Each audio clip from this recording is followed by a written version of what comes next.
Mettre en avant toute cette filière ovine. Rejoignez-nous aussi de l'autre côté de la caméra, c'est-à-dire chez vous, confortablement installé, avec la possibilité de suivre tout ce qui se passe sur le salon Agriculture Nouvelle-Aquitaine Aquitanima via la chaîne YouTube du salon.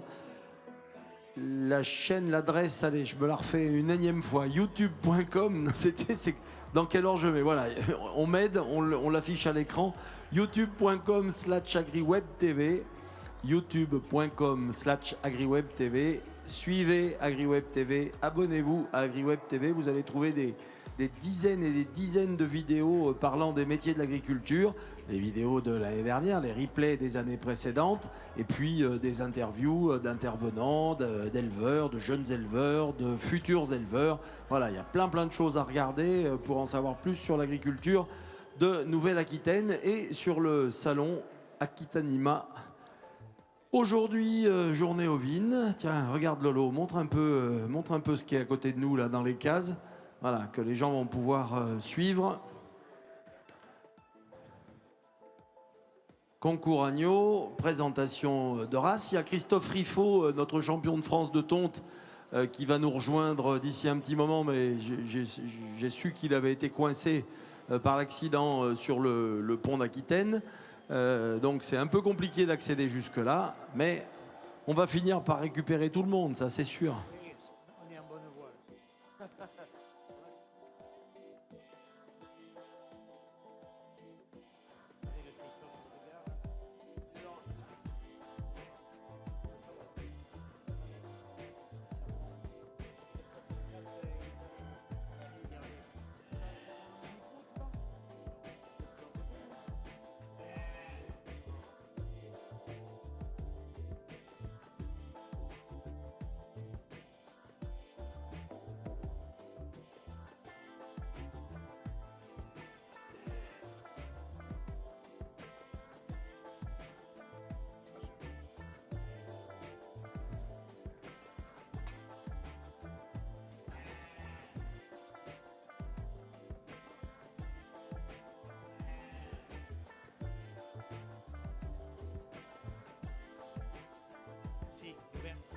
Voilà, je commence à voir les élèves autour de nous. On fait un petit tour avant de passer au pointage tout à l'heure. Voilà, Jean-Pierre est équipé d'un micro. Tu vas pouvoir rythmer la journée comme bon te semble, Jean-Pierre. Bon, ben, la rythmée, bonjour à tous. C'est toi qui vas faire les commentaires. Tu es rompu à l'exercice. Donc cette journée va se dérouler en plusieurs temps. On va présenter la filière par les responsables de la filière Nouvelle-Aquitaine en viande et en lait. Ensuite, nous aurons une démonstration de tonte. On parlera également des signes officiels de qualité. IGP Poitou-Charentes, le Diamandin et l'agneau du Limousin. Et donc, au niveau de la filière des Pyrénées-Atlantiques, on vous présentera tous les produits du 64. On a déjà les brebis qui sont là. Et concernant la viande, on vous parlera de génétique qui sert de support au cahier des charges donc des IGP agneaux du Poitou-Charentes, du Limousin et du Diamandin, avec quelques animaux qui seront là sur le ring. Ensuite, je crois qu'on laissera le ring pour la remise des prix des jeunes pointeurs. Le président de la région Nouvelle-Aquitaine doit passer dans la matinée également. Et puis en début d'après-midi, on aura une nouvelle démonstration de tonte et qui sera suivie du concours agneau. Alors vous pouvez voir toutes ces cases là au centre du ring. Ce sont des agneaux qui vont concourir après-midi. Donc cette année, on a une montée en puissance de ce concours puisqu'il y a quasiment 60 agneaux. Ce sont des lots de 3. Et concours cette année, l'IGP Poitou-Charentes, le Diamandin et les agneaux du Limousin. Alors ces agneaux-là, au niveau du concours, seront primés. Ils partiront donc sur l'étal des bouchers avec un flot sur la carcasse, un diplôme, une plaque, de façon à ce qu'ils soient reconnus. Et ça sert à la communication, puisque les signes... Ah oui, carrément. Carrément, voilà. On fait les choses bien. Et un diplôme aussi également. Les bouchers, ils sont toujours très fiers de mettre sur leur devanture ou dans la boucherie pendues les plaques et les diplômes quand ils ont à commercialiser des bêtes qui ont été primées, que ce soit des ovins ou n'importe quel autre, que ce soit de la volaille, que ce soit du bœuf. Il y a vraiment une fierté à mettre en avant pour les clients, le fait qu'on s'approvisionne en qualité directement sur les concours, à l'issue des concours. D'ailleurs, la vente aux enchères de samedi en bovin limousin en a été l'expérience et une réussite, avec une très belle moyenne de vente. Voilà, on terminera la journée donc pendant le calcul des résultats du concours agneau par une démonstration de tonte, et ça sera la remise des prix du concours agneau vers 16h30 cet après-midi, ce qui nous permettra de clôturer cette journée, sachant que pour ceux qui aiment bien voir les démonstrations de chiens de troupeau et qui peuvent revenir sur le site, jeudi et samedi, il y aura 4 démonstrations de chiens de troupeau ici même sur le ring central, réalisé par Gérard Lalande. Voilà. Bien, ça c'est un rendez-vous que les gens aiment énormément, la démonstration du travail de chien sur troupeau.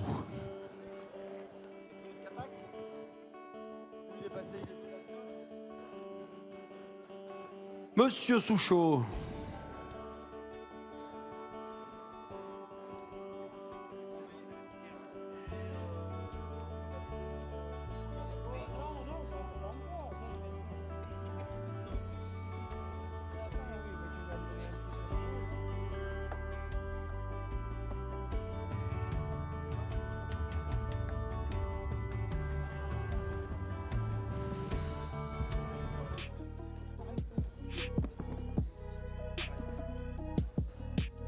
Tech-Ovin, c'est le salon professionnel du mouton. Allez, regardez-moi ces images, clin d'œil à Tech-Ovin 2023. Des bénévoles, des professionnels de la filière, des éleveurs. Et ils avaient pour volonté de créer vraiment un événement incontournable qui rassemble toute la filière ovine pendant 2 jours à Bellac, donc au cœur du plus grand bassin de production d'ovins viande français. Et je pense que c'est la meilleure édition de cette année. C'est la meilleure édition et toujours cette spécificité jeune. Ce salon, il est dédié à ça, au renouvellement de génération, à inciter les jeunes à faire ce métier. Et ça fonctionne, puisque les établissements scolaires viennent de plusieurs régions de France. On prépare l'avenir, bien sûr, c'est l'objectif du salon. Mais c'est aussi le présent, avec toutes les actualités, bien sûr, dont ont besoin les agriculteurs au quotidien. C'est vraiment un endroit de convivialité. Les éleveurs sont contents de se retrouver entre eux. Ça a été déjà une édition très réussie en amont pour nous, puisque les exposants étaient vraiment au rendez-vous avec 288 exposants, donc c'est un record par rapport aux éditions passées. Et après, en termes de fréquentation, le beau temps était là, on est sur une semaine de rentrée, donc les exposants sont contents de venir à Tech-Ovin, et en termes de fréquentation des visiteurs, on est très satisfait de cette édition 2023 avec beaucoup de monde dans les allées. L'objectif des prochains Tech-Ovin, ça va être de reprendre un petit peu les thématiques qui ont été abordées sur cette édition.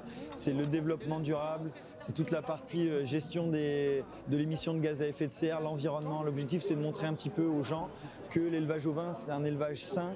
Et c'est un élevage qui tient compte de l'environnement dans lequel on évolue. Et c'est complètement dans les thématiques qui vont être abordées dans les années à venir. Et notamment la gestion de l'eau, la gestion du pâturage et puis le côté imprévisible de l'augmentation des charges au fil des années.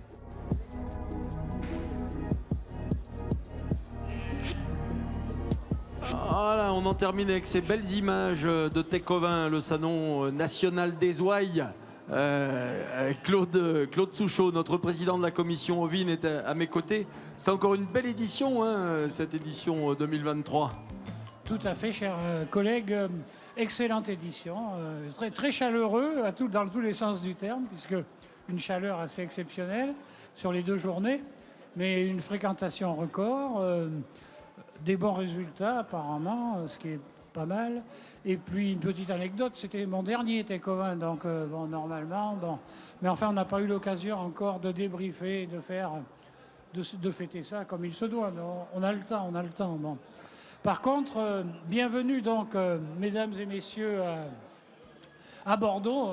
Bon, hier, tu sais, moi j'étais là hier, Et t'as vu du monde? J'ai vu du monde. Hein. Hier, c'était fabuleux. Hier, beaucoup de monde, dynamique, beaucoup de grand public, etc. Mais il faisait pas excessivement beau, donc la plage a pas la préférence. Et on arrive en deuxième après la plage. Et voilà. Et donc, pour nous qui cherchons à communiquer vers l'extérieur, quoi, on a dit, merde, on a peut-être loupé quelque chose, quoi. Parce que là, il y avait du monde hein, hier. Hein. Bon. Tu sais ce qu'on s'est dit hors micro, hein, c'est soit la journée de la région, soit la journée du grand public. Alors, à qui on veut parler le plus? À la région ou au grand public? Aux deux, tu vas me dire. Aux deux, exactement, aux deux. Mais enfin, le slogan étant pas d'élevage sans amour, hein, bon, puisque là, bon, tu souris, bon, nous on est de la vieille génération, donc c'est vrai que ça nous fait sourire, bon. Donc, mais c'est un slogan intéressant. Et hier, moi j'ai vu tous ces jeunes agglutinés autour des papis, là, des gars un peu comme moi, là, il se passait quelque chose, quoi. On transmettait une passion qui est l'élevage, etc. Et bon, quand on vient ici, on pense que ça, c'est possible aussi. Par contre, alors nous, on va vous montrer, moi ça va être fini, tout ce qu'on sait faire, la profession, et on sait faire plein de choses au niveau de la région Nouvelle-Aquitaine.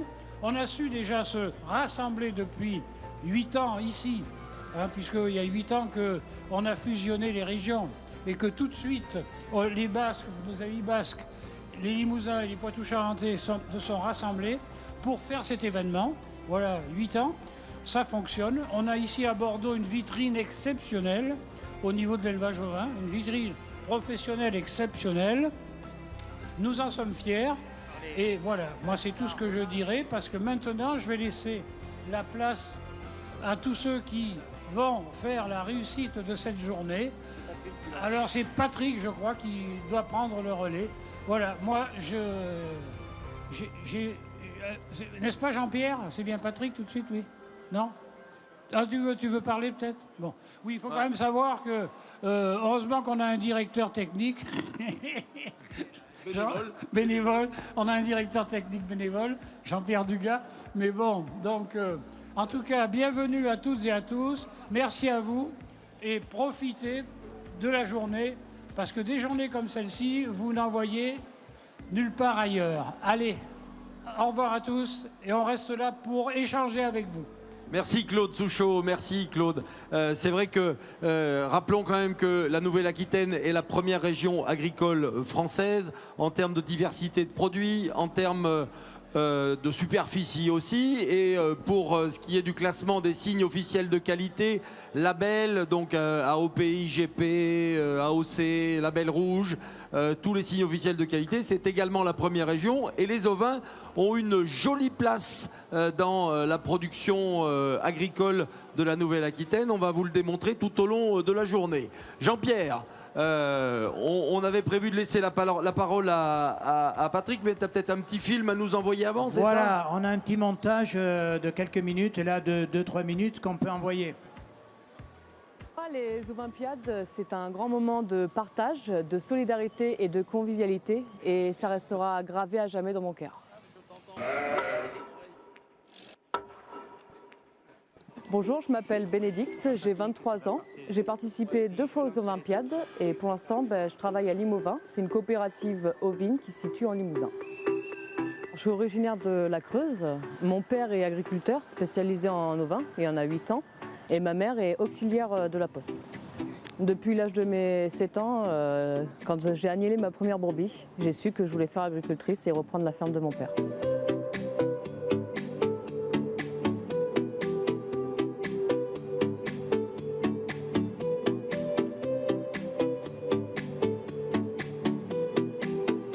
J'ai fait une deuxième participation aux Ovimpiades en BTS deuxième année.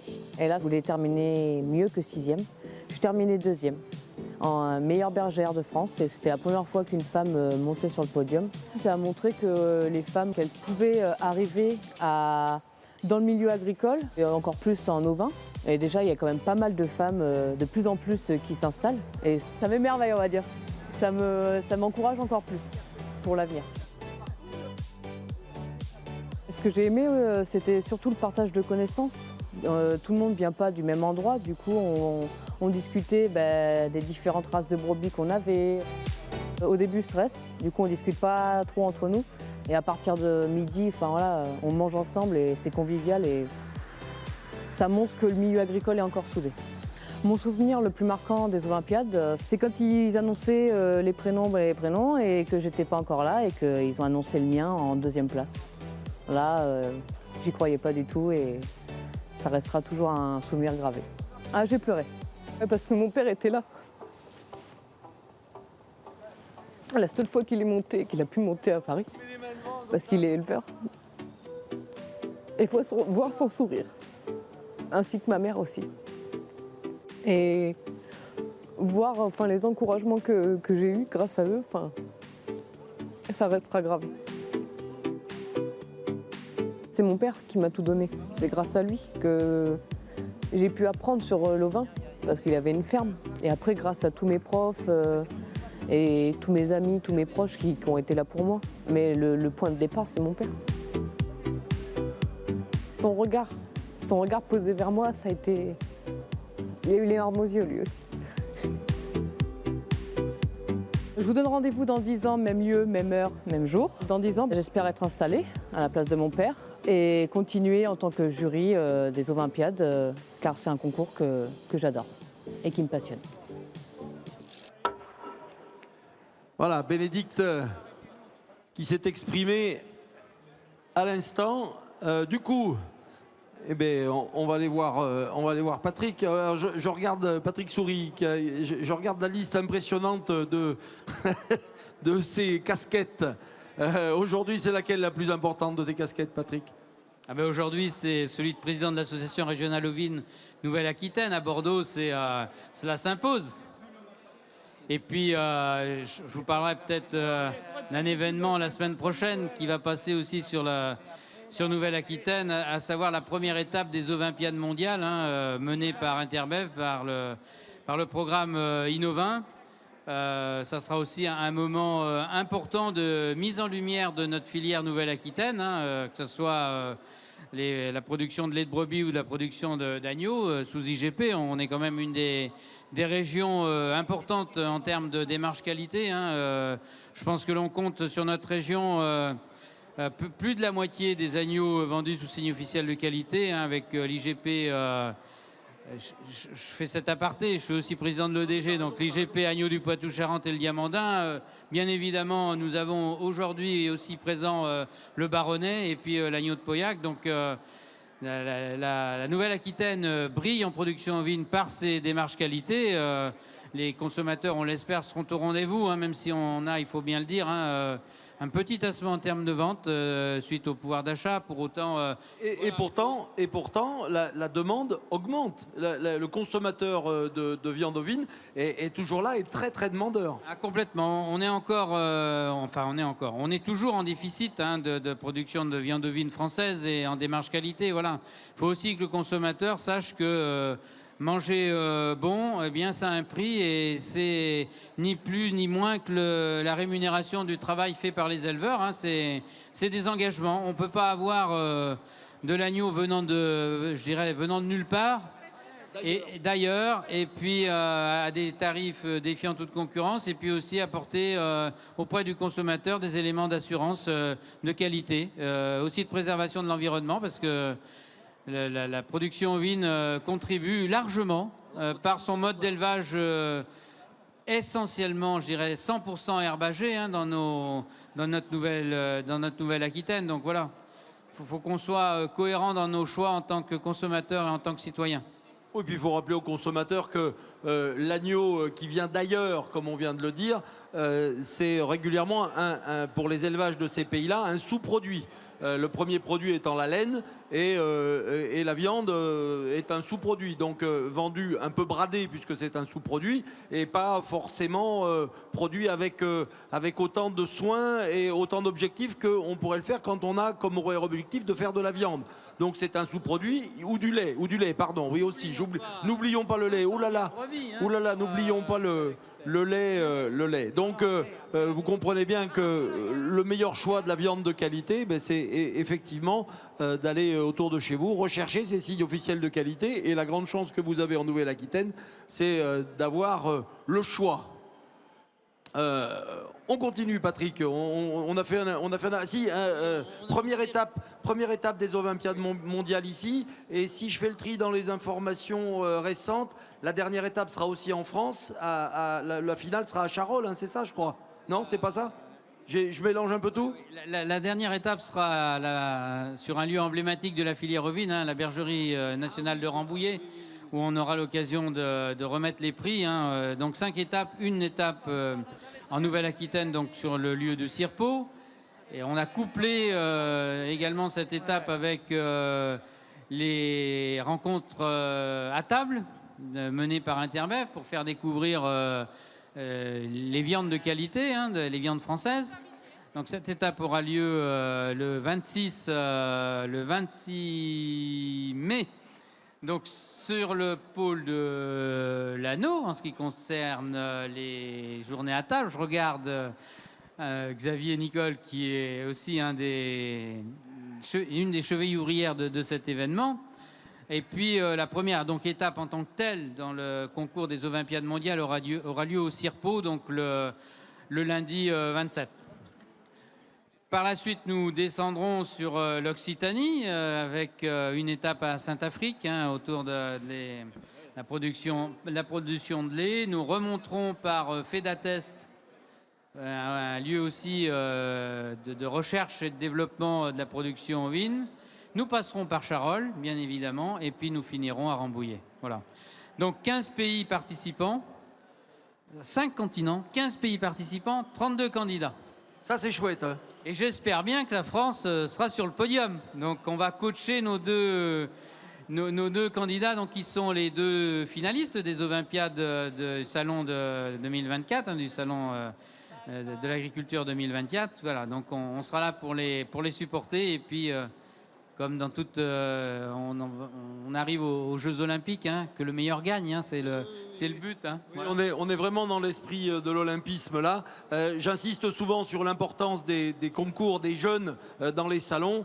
Les Olympiades à Paris, c'est une fête gigantesque. C'est un savoir-faire et la qualité de ces jeunes qui est mis en avant. Et franchement, il y a vraiment...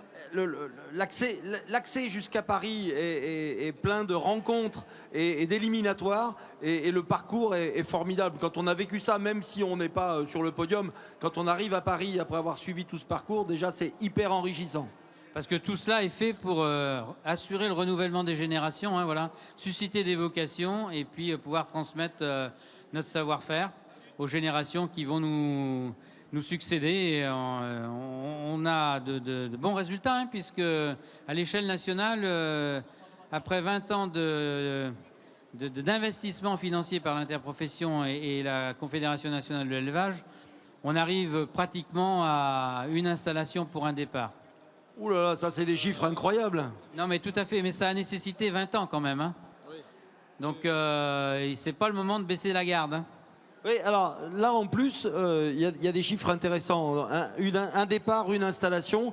Il se trouve aussi que l'élevage ovin est souvent dans des secteurs où on a pas mal de lycées agricoles. Je pense notamment au Massif central où quand on compte le nombre d'élèves, avec le maillage de lycées qu'il y a sur le territoire, quand on compte le nombre d'élèves, on arrive justement à ce chiffre de 1 pour 1, ce qui facilite un peu les choses. Malheureusement, ce n'est pas le cas partout, hein, ce n'est pas le cas dans tous les secteurs, mais il se trouve que le secteur de production ovine correspond bien à ce maillage des lycées agricoles qui sont des partenaires indispensables à ce renouvellement des générations, parce que la filière ovine se creuse énormément la tête. Il y a beaucoup de bergers, ça c'est la démographie qui veut ça, hein. C'est le départ en retraite du baby-boom d'il y a 70 ans, 60-70 ans, et les classes qui arrivent ne sont pas très très fournies, donc déjà là, on manque de jeunes pour prendre la place des anciens. Et puis les métiers de l'agriculture ont été tellement décriés qu'il y a eu un gros passage à vide. Ça va mieux maintenant. On voit beaucoup de jeunes en lycée, notamment des jeunes hors cadre, beaucoup de filles, et les métiers ovins intéressent beaucoup les filles. C'est moins physique et moins dur que pour les vaches. Et puis il y a cette proximité avec les animaux qui leur plaît énormément. Absolument. Et puis aujourd'hui, on a quand même du matériel qui permet d'alléger tout ce qui est astreinte, hein, au travail. Voilà. Pour autant, on a 46% de la consommation française, hein, en termes de production. on a de belles perspectives devant nous. Hein. On est en train d'écrire, avec tous les mouvements agricoles qu'il y a eu ces derniers mois, un plan filière aussi qui nous est demandé par les pouvoirs publics. On espère bien qu'ils sauront nous accompagner à la hauteur de nos besoins. Ce genre d'études-là, avec les mouvements dont tu parles, il est adossé au mouvement démographique aussi? Oui, tout à fait. Tout à fait. Et au mouvement de certaines populations qui sont plus consommatrices de viande ovine que d'autres? Alors, on a, au niveau de l'interprofession, réinitié une démarche Où va l'agneau, et effectivement, on a, je dirais, la photographie de l'évolution aussi des consommations par secteur et puis par typologie. Il est clair qu'aujourd'hui, la viande d'agneau est plutôt consommée par une population des aînés, je vais le dire comme ça, et qu'il faut qu'on travaille. Allez, dis les vieux, vas-y. Des aînés qui ont aussi un peu de moyens, il faut le reconnaître. Hein, et on travaille sur une démarche qui s'appelle Nos clients changent, changeons l'agneau, pour cibler plus particulièrement les jeunes générations en termes de consommateurs. Il faut effectivement présenter l'agneau sous de nouvelles formes. Hein. Le gigot, on vient de passer Pâques, le gigot a encore toute sa place. Mais ce n'est pas l'avenir de la consommation de l'agneau, et notamment sur les jeunes générations. Les foyers ont évolué, le mode de consommation a évolué, on mange beaucoup plus dans la rue, comme on dit. On ne mange pas dans la rue, mais on mange à l'extérieur de la maison. Et donc là aussi, il faut avoir capacité à s'adapter. Quand on mange chez soi, eh bien, quand les jeunes font leurs courses, il faut que ça soit facile à cuisiner, rapide, que la portion soit adaptée à la composition de la famille, hein, qu'on soit 1, 2, 3. Voilà, il faut trouver ce bon équilibre. Et la région Nouvelle-Aquitaine a largement déployé ce dispositif-là. Elle a fait partie des 3 premières régions qui ont été à l'initiative de ce déploiement. On a de bons résultats, et voilà. Donc il y a de belles perspectives aussi pour les jeunes ou les moins jeunes qui veulent porter un projet ovin pour s'installer, pour fournir à nos concitoyens français une viande de qualité. Merci Patrick. Voilà des mots positifs pour démarrer la présentation de cette journée ovine.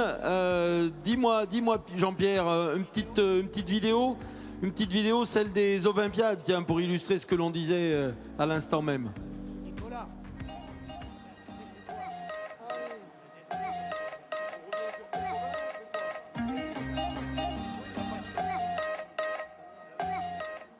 Les Olympiades pour la filière ovine, c'est avant tout une opportunité pour nous de mettre en avant notre métier auprès des jeunes. Et nous devons leur faire voir que la filière ovine, aujourd'hui, elle recrute. À travers ce concours, et aujourd'hui ici, à la ferme expérimentale du Mourier en Haute-Vienne, c'est l'ensemble de la famille ovine qui est réunie pour faire la promotion de l'élevage sur notre territoire. Nous avons des éleveurs qu'il faut renouveler. Nous avons l'ensemble d'une famille qui est prête à les accueillir, les garder parmi nous et pouvoir alimenter notre si belle filière ovine de Nouvelle-Aquitaine.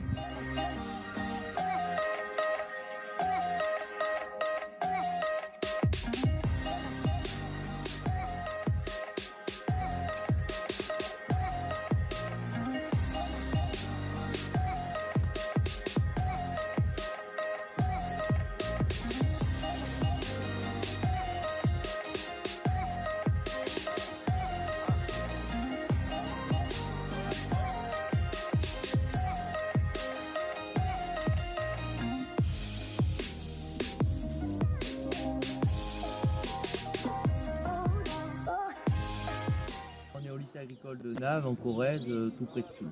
Il y en a qui sont en BTS, d'autres en bac pro et d'autres en filière STAV. On a participé aux Olympiades aujourd'hui parce que c'est une aventure collective et on voulait représenter notre lycée et découvrir la filière ovine. Après mon BTS, j'envisage de faire un CSO à Bellac et après faire technicien ovin dans une coopérative ou conseiller.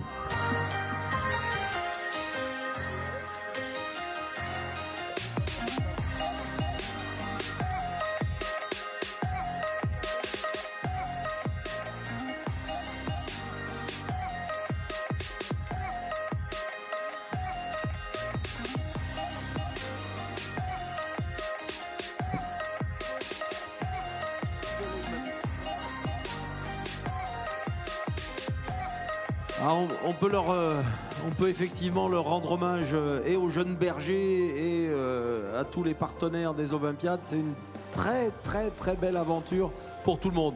Une autre belle aventure, Nicolas Faury, c'est celle de Tecovin. On en a un petit peu parlé tout à l'heure avec Claude Souchot, mais toi tu es l'homme de terrain à Tecovin. Belle perspective, alors belle édition 2023, ça c'est indéniable, on a vu de belles images. Belle perspective à venir parce que pour moi qui suis éleveur aussi, je le sens bien, le mouton a réellement le vent en poupe, même si quelques difficultés financières, le pouvoir d'achat vient un peu enrayer la progression que l'on sent depuis maintenant pas mal de temps.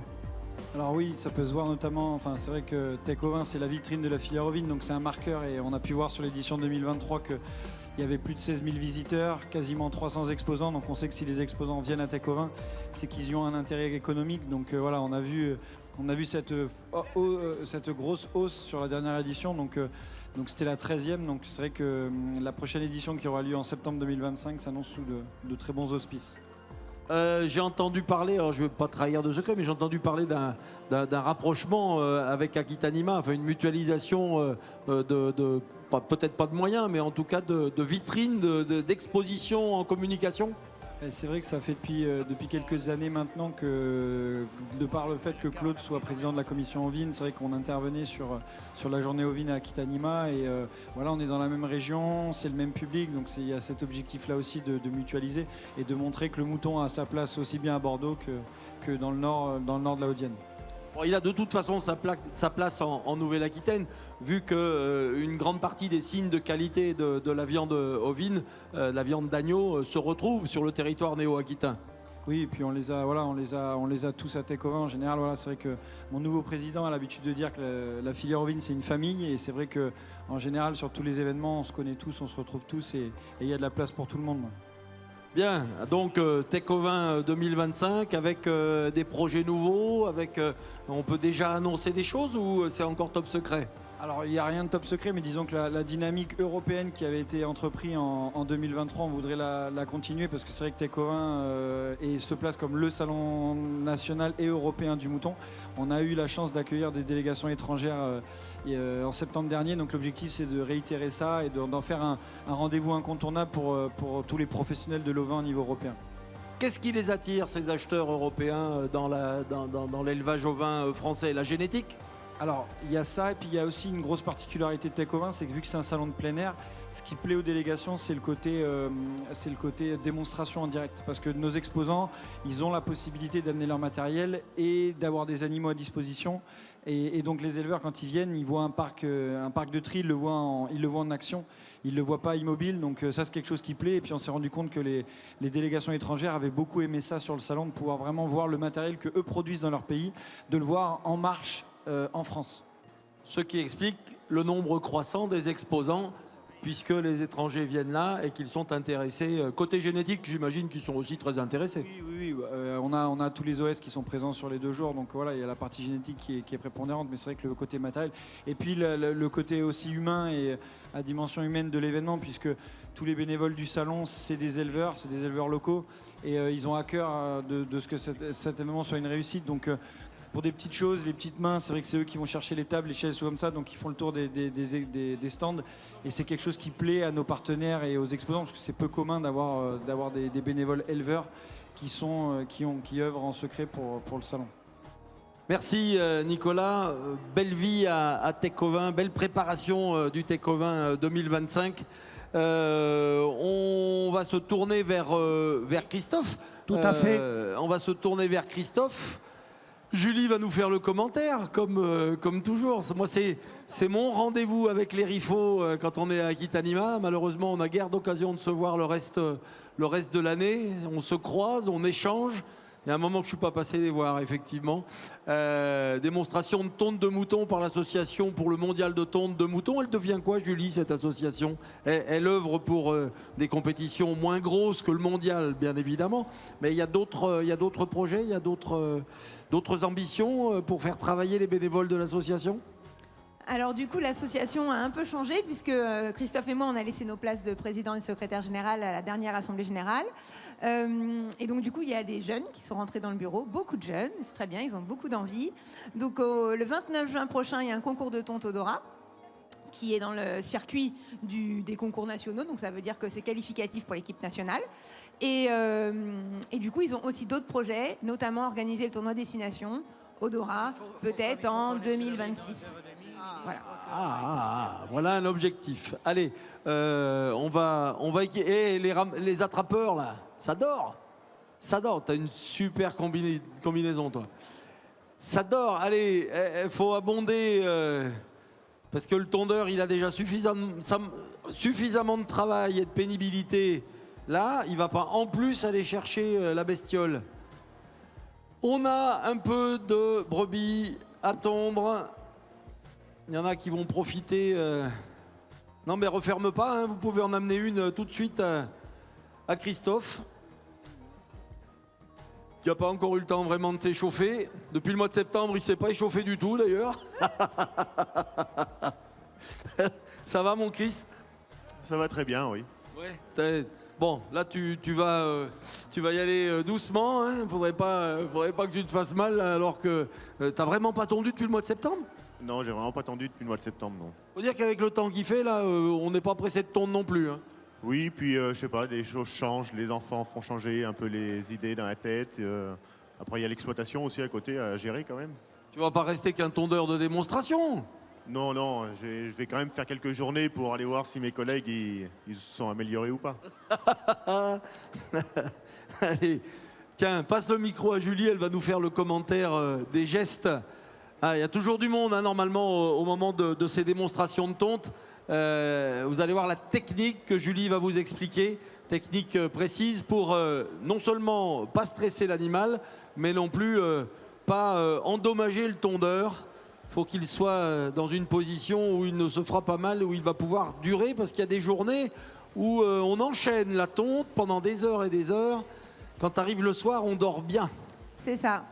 Et c'est une méthode aussi pour avoir une toison entière et avoir la laine de meilleure qualité possible. Enfin, en tout cas, la découpe de la laine de la meilleure qualité possible. Donc, c'est la méthode Bowen, c'est une méthode néo-zélandaise qu'on peut contrebalancer avec une méthode française qui s'appelle la méthode montmorillonnaise, donc qui a été développée sur Montmorillon, hein, dans la Vienne. La méthode Bowen, donc c'est une méthode où le tondeur, il tond toujours avec une seule main. Bon, évidemment, la main droite pour les droitiers, la main gauche pour les gauchers. Et contrairement à la tonte montmorillonnaise, donc française, où le tondeur change de main. Donc en fait là, c'est l'animal qui tourne. Vous voyez, le tondeur, lui, il a toujours la même position. Et du coup, il fait tourner l'animal, il la change d'une fesse à l'autre ou d'un gigot à l'autre, si on peut dire. Donc je vais attendre la prochaine brebis pour vous ayez vraiment la méthode depuis le départ. Donc là, c'est des brebis Manek, je pense, qui n'ont pas de laine sous le ventre, mais sinon, bien sûr, tout est tondu. Et les brebis très lainées, comme des brebis Île-de-France ou Mérinos, qui ont aussi de la laine sur la tête et les joues, sont aussi tondues. Et tac, la voilà toute nue. Ah, c'est des tarasconnaises, pardon. Oh là là, je m'excuse auprès des éleveurs tarasconnais. Non, mais tu as des tarasconnaises et des manèges. Ah, il y a bien des manèges derrière. En fait, je crois que c'est la première fois où on a plusieurs races différentes à tondre. Hein, donc tarasconnaise, manèche et la basco-béarnaise. Ouais, c'est la première année où on a différentes races, trois races différentes. Habituellement, on avait un lot du même éleveur et d'une même race. Là, merci d'avoir varié. Ça fait varier le travail du tondeur. Donc on commence toujours par le côté gauche. Alors évidemment, s'il y a de la laine sous le ventre, on ouvre le ventre, enfin on ouvre la laine sur le ventre pour faire comme un zip. Quand vous avez un blouson, on ouvre le zip. Bah, c'est pareil, on ouvre le ventre et ça commence à se détacher. Donc après, on passe par le côté gauche, toujours la cuisse en premier pour dégager le bas. Ensuite le cou, si jamais il y a de la laine sur le cou, là il n'y en a pas. Puis il dégage l'épaule, les flancs, pour avoir l'ensemble, comme si on retirait une manche en fait, pour avoir l'ensemble du gilet enlevé. Et ensuite, il fait ce qu'on appelle les passes longues. Donc, il remonte des fesses de l'animal jusqu'à la tête. Ça continue d'enlever complètement le manteau. Et ensuite, il va falloir enlever la manche droite. Donc, il passe sur l'épaule droite. et il va redescendre tranquillement sur le flanc pour finir sur le gigot droit. Donc il l'a fait sur la première toison, vous voyez, il l'a étendu, puisque l'objectif c'est d'avoir une toison complète, pas d'avoir des petits morceaux de laine. Donc du coup, une fois que l'animal est tondu, alors ça se fait très peu en France, mais parce qu'on sélectionne moins les animaux pour la laine que pour leur viande en France, comparé par exemple à la Nouvelle-Zélande. Donc du coup, en Nouvelle-Zélande, ils étendent les toisons pour ensuite les rouler. Donc il faut bien qu'elles soient tondues dans son entièreté, comme vous pouvez la voir. Donc je pense qu'il va faire un nouveau lancer. Lancer de toison. Ah non, il va pas le faire. Bah non, tant pis, voilà. C'était pour te contrarier. Christophe, quand il y a des cornes, c'est à double tranchant. Ça aide. Tu as une bonne prise à la tête quand tu as besoin de la faire tourner, mais en même temps, il y a un risque de contact qui n'est pas forcément très agréable. Bon, ils sont pas très habitués à tondre avec des brebis avec des cornes quand même. Sur le secteur du Limousin, c'est vrai qu'on n'en a pas beaucoup. Évidemment, dans le sud de la France et dans les Pyrénées, un peu plus. Beaucoup de tarasconnaises aussi dans les Landes. Et la Gironde. Plus la brebis est en état, plus la tonte est facile. Tout à fait. Bien sûr. Plus la peau est tendue. Oui. Et puis plus elles ont été serrées au tiède pendant la période qui précède la tonte, plus elles auront sué, elles auront chaud, et plus le peigne du tondeur glissera. Ça parce qu'en fait c'est le suin. Donc oui, il a une sorte de graisse, entre la peau et la toison de l'animal. Ça évite de regresser la lame, le peigne. Qui du coup va comme un peu fondre avec la chaleur quand elles sont serrées. Et ça permet à la lame de la tondeuse de bien passer. Donc vous voyez, c'est sa main droite qui travaille. On a l'impression que sa main droite travaille plus parce que c'est elle qui tient la poignée. Ouais. Mais la main gauche travaille tout autant puisque soit elle contient l'animal, soit elle tend la peau. Donc des fois avec son poignet, vous voyez, il fait ça sur la peau, surtout sur les côtés. Quand il est sur les flancs, pour tendre la peau de l'animal et être sûr que la tondeuse passe comme il faut et ne blesse pas l'animal, puisque évidemment c'est un des objectifs. Hein. Les coupures, ça peut arriver, mais ça reste comme quand les messieurs se coupent la barbe. Voilà, c'est très superficiel, mais l'objectif c'est de ne pas couper. Et ça, bien sûr, c'est très important aussi en compétition de tonte. Parce que on n'est pas là que pour faire de la compétition et à la limite faire plaisir au genre humain. Il y a aussi quand même derrière des aspects sanitaires importants. Ouais. Donc en compétition de tonte, on regarde la qualité de la tonte. Ça veut dire s'il ne reste pas de mèches de laine sur l'animal. Oui. S'il y a des mèches, il y a des pénalités parce que ça veut dire que le tondeur n'a pas fait son job correctement. On regarde évidemment s'il n'y a pas eu de blessure. S'il y a des blessures, il y a pénalité. Et aussi entre en jeu la rapidité de la tonte. Le voilà le lancer. Voilà. Donc une belle toison tondue, complète. Ceux qui veulent des gilets, se faire des gilets, on vous la donne après si vous voulez. On faudra la laver. Ah tant pis, hein. Tant pis. Donc évidemment ça c'est possible que sur une laine d'un animal d'un certain âge. Hein. Sur des agneaux, on a de la laine trop courte et on ne peut pas avoir des toisons complètes. Il y a des trous partout. C'est ça. Voilà, oui, comme le disait Julie, on a parlé de compétition parce que c'est devenu un sport. Il y a des pays où c'est même un sport national et international. Mais le premier travail du tondeur, et c'est un métier d'être tondeur, c'est d'aller aux côtés des éleveurs, faire ce passage obligé chaque année de tondre les brebis pour... je pense que vous avez tous entendu parler, parce que ça amuse les journalistes, des brebis qui se sont échappées et qui ont parfois 2, 3, 4 ans de laine sur le dos et qui en souffrent énormément, qui d'ailleurs souvent meurent après avoir été tondues. Voilà, il faut le faire tous les ans, généralement à la même époque, hein, avant la mise au moment de la mise à l'extérieur, pour celles qui font une partie de leur hiver en bâtiment, et ça les débarrasse des parasites, ça permet aussi de mieux voir leur état, hein. C'est un moment où on est au plus près de l'animal et où l'éleveur va le jauger un peu mieux. Et des brebis, bien sûr, au printemps, là, qui ont des agneaux sous elles, ça leur permet aussi d'avoir une production de laine, une production de lait, pardon, plus conséquente, puisque produire de la laine, ça demande de l'énergie. Refroidir le corps alors qu'il y a de la laine et qu'il fait chaud, ça demande de l'énergie. Donc du coup, de libérer les animaux de leur toison, ça leur permet d'utiliser l'énergie uniquement pour la production de lait. Et donc du coup, la production d'agneaux, puisque chez nous, la production viande est importante, évidemment, dans les montagnes, c'est la production laitière. Ouais, quand on parle de production laitière, vous avez vu que celle-ci a de belles mamelles. Oui. Et juste, ça me fait penser quand même, et c'est toujours important à dire, chez nous en France, on a des animaux sélectionnés pour faire de la viande ou du lait, pas pour faire de la laine. Ce que je disais tout à l'heure, à contrario avec la Nouvelle-Zélande ou l'Australie. Donc chez eux, la viande est un sous-produit. C'est pour ça que les animaux, enfin les gigots, etc., la viande arrive moins chère sur nos étals, malgré que ce soit produit à des millions de kilomètres, qu'il y ait des transports de bateaux ou d'avions. C'est parce que vraiment, c'est beaucoup moins bien valorisé chez eux, puisque eux, ils gagnent leur vie d'abord avec la laine. Que nous, chez nous, ici, les animaux sont produits pour faire de la viande. C'est une autre qualité de viande, c'est une autre conformation des animaux. Et le produit, du coup, est plus cher parce que c'est le premier produit. Et la laine est un sous-produit en France. Voilà. On l'a évoqué tout à l'heure et tu confirmes ce que je disais à propos de ce... Non, mais c'est bien de remarteler cette information parce que le consommateur ne comprend pas forcément pourquoi nos produits français sont plus chers et ces produits d'importation beaucoup moins. Mais comme on le disait tout à l'heure, un sous-produit, c'est pas l'objectif principal à la production. Donc voilà, on fait de la viande, mais c'est pas l'important. L'important étant de faire de la laine. Puisqu'on évoque la laine, on en est où pour la laine en France? C'est une question moi que j'entends souvent. Alors j'ai quelques réponses à apporter, mais c'est bien quand c'est pas moi qui le fait.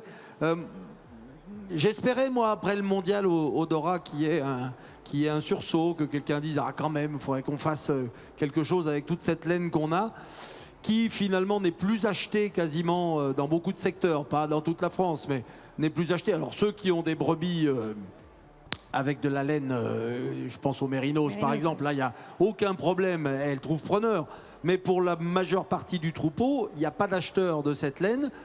Rendez-vous compte qu'il n'y a pas des années en arrière, c'est pas si loin que ça. Hein. Allez, il y a 50 ans, le tondeur, il repartait avec la laine, ça payait son boulot et l'affaire était faite, on se tapait dans la main.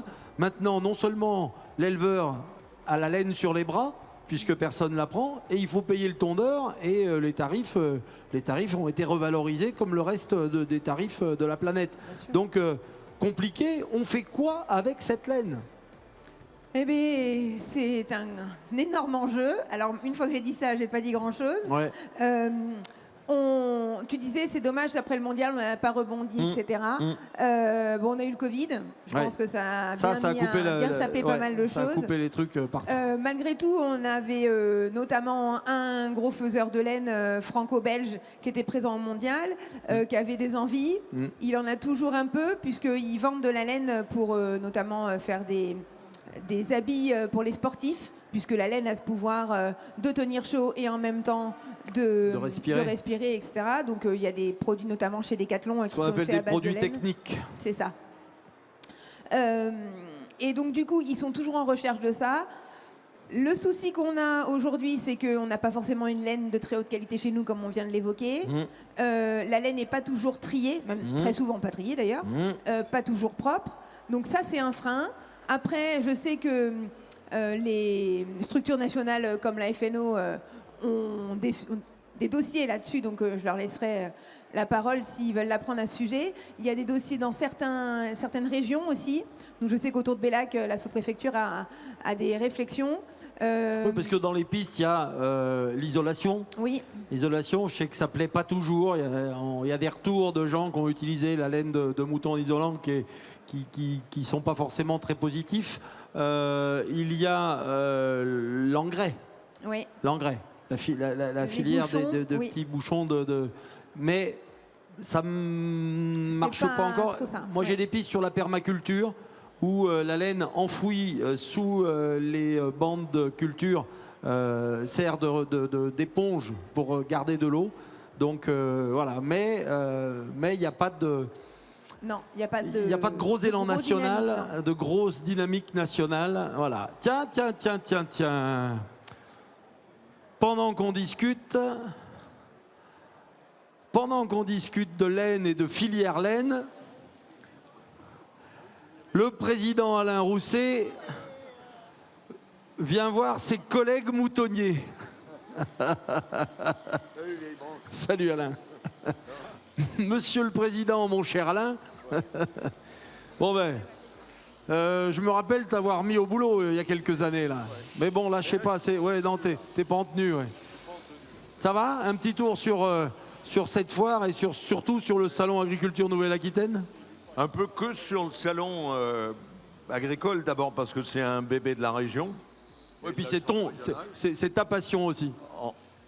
Oui, c'est ma passion, mais c'est quelque chose qui se renouvelle tous les ans et c'est cela qui est le plus gratifiant.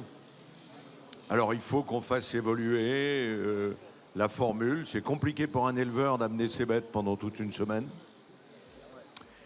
Et puis il y a des démonstrations comme là, la tonte qui est... Je me lasse pas de voir la dextérité. T'as encore quelques moutons ou pas? Oui, voilà, pour l'instant. Et merci, les naissances se sont bien passées. Voilà, on prépare ce qu'il faut pour la cuisine. D'accord. Voilà, il y aura quelques côtelettes à mettre sur le barbecue cet été. Le barbecue.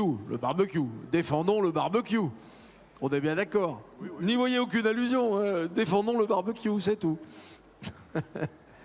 C'est en fait une affaire d'épicurien, le barbecue.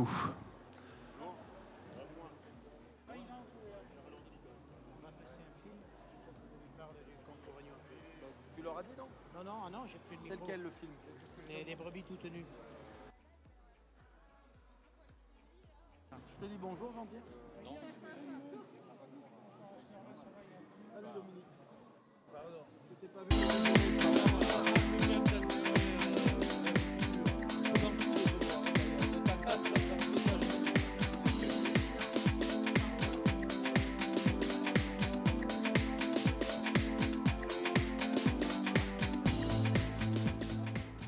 La tonte, d'abord, c'est la récolte d'un produit, la laine.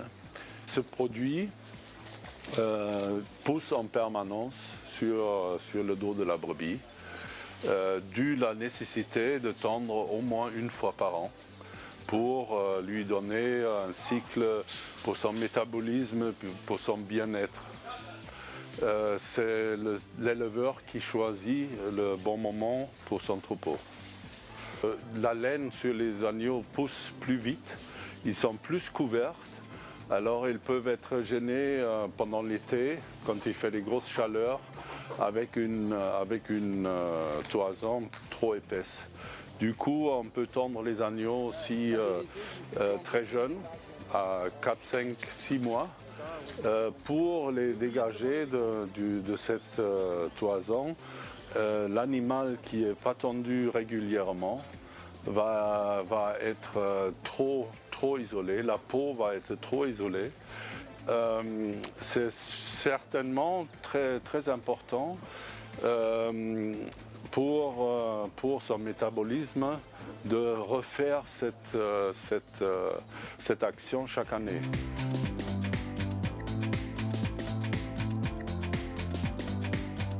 Donc tondeur de moutons, c'est un métier qui se professionnalise de plus en plus.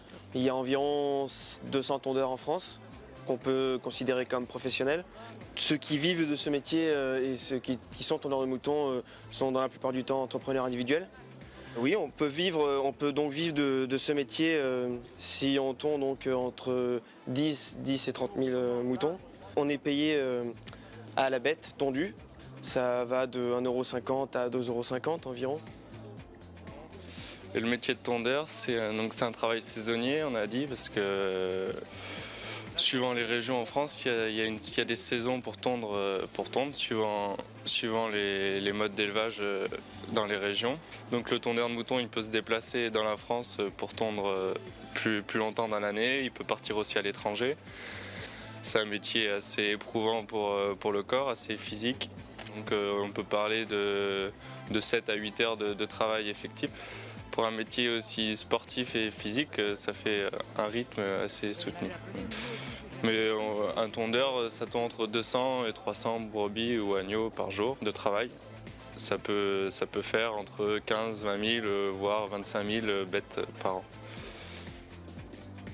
Dans la tonte, on a développé des techniques spécifiques, des positions pour allier une tonte rapide, mais aussi diminuer le stress ainsi que le risque de blesser l'animal, car plus la tonte d'une bête dure longtemps, plus le stress augmente et plus l'animal va s'agiter, d'où l'intérêt d'être rapide. Ces techniques doivent aussi respecter la coupe et la collecte de la laine, car l'on doit aussi travailler sur les toisons par la suite, pour le tri, cardage, filage, etc.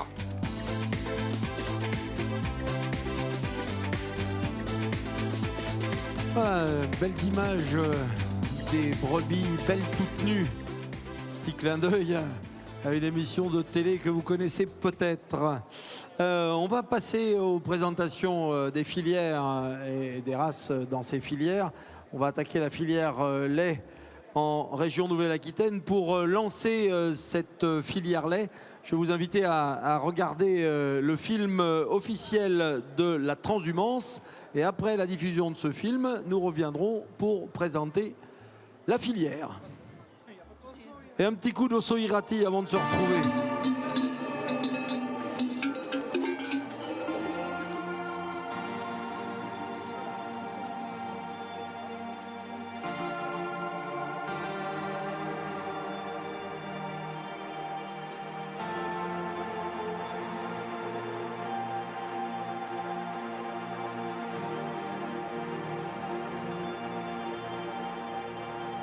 L'automne, le 21 septembre est passé, donc l'automne arrive.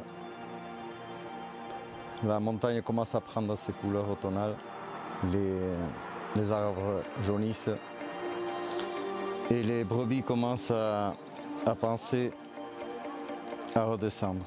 Il faut savoir que c'est un cycle, on monte le 15 mai, on redescend vers le 1er octobre.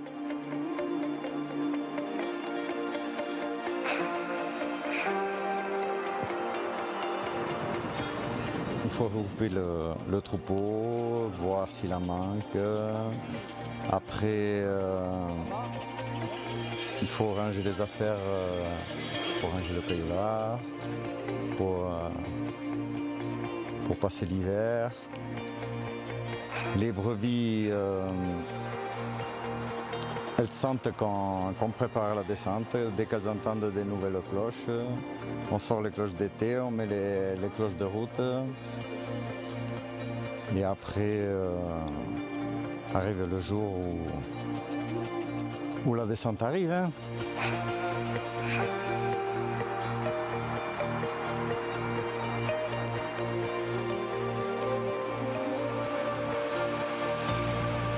On met les cloches de route la veille, sauf 4 ou 5 qui sont un peu trop grosses pour laisser la nuit.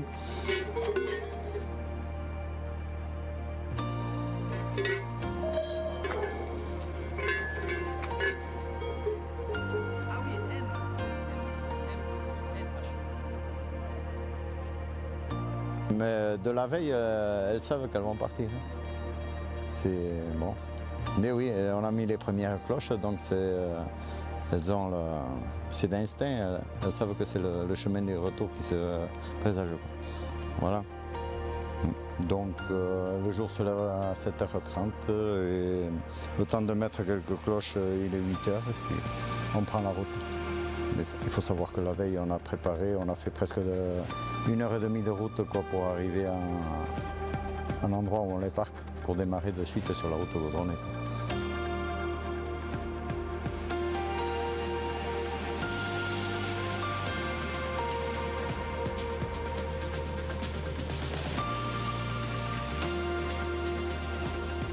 Il faudra mettre le réveil à 5h, le temps de préparer le casse-croûte pour faire suivre, attendre les copains qui viennent nous aider à la descente. Et après, bon, normalement tout se passe bien puisqu'on a les brebis parquées de la veille, on a une préparation qui est faite de la veille. Donc après, c'est 7h30, mise de dernière cloche, 8h départ. Et après, on prend la route goudronnée, donc on a 35 km. Donc c'est assez... c'est peut-être monotone, mais avec les cloches et ça, on ne sent pas passer les kilomètres, quoi. Et puis 2 heures après, petit casse-croûte, et la convivialité, et puis bon, c'est... Voilà. Et puis il faut savoir qu'à arriver à la maison aussi, on a un autre petit casse-croûte. Et les brebis aussi auront leur petit casse-croûte. Voilà, elles vont changer de pâture et elles vont apprécier après les difficultés de la transhumance.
Ah, c'est rigolo, je vois la signature du film sur l'Osso Irati.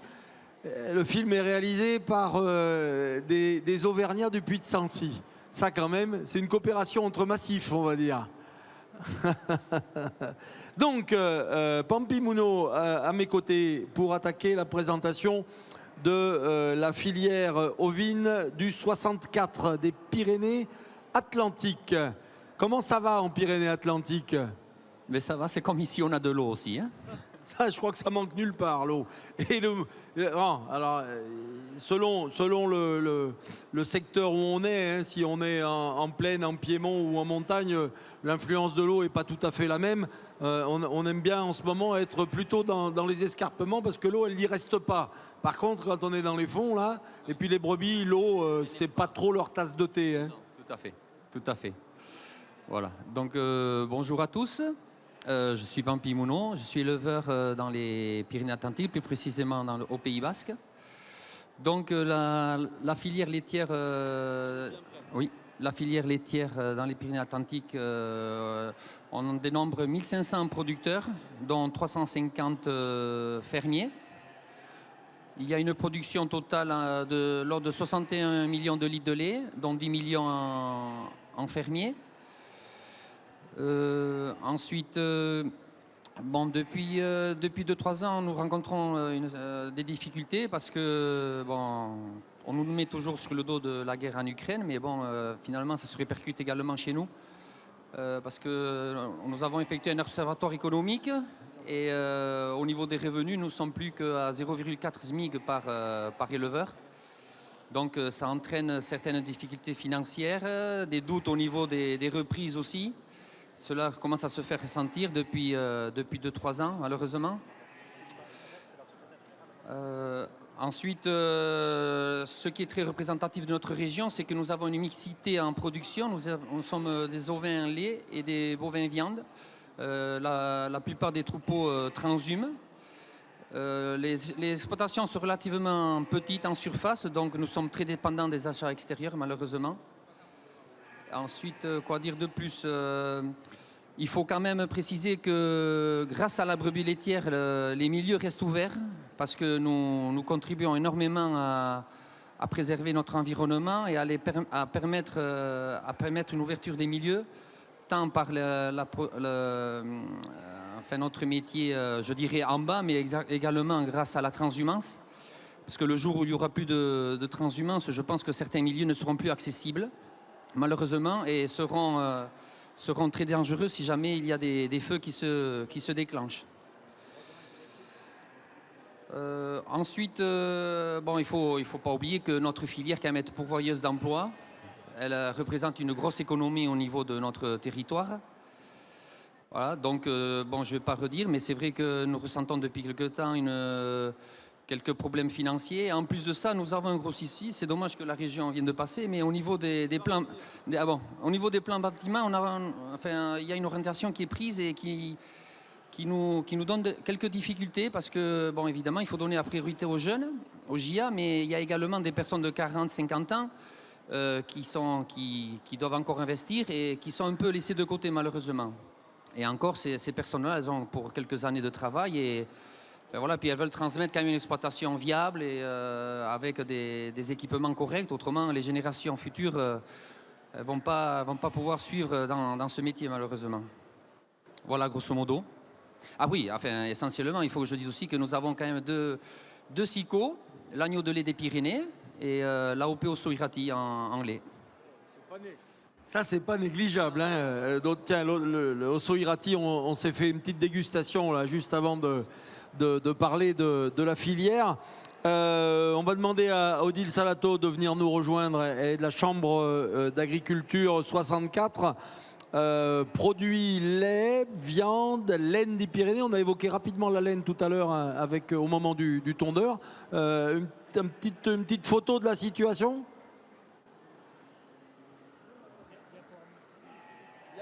Il y avait un film peut-être pour... Ah, le diaporama. Bon, ben voilà. Ah oui, le diaporama sur la filière 64. Voilà, on y va.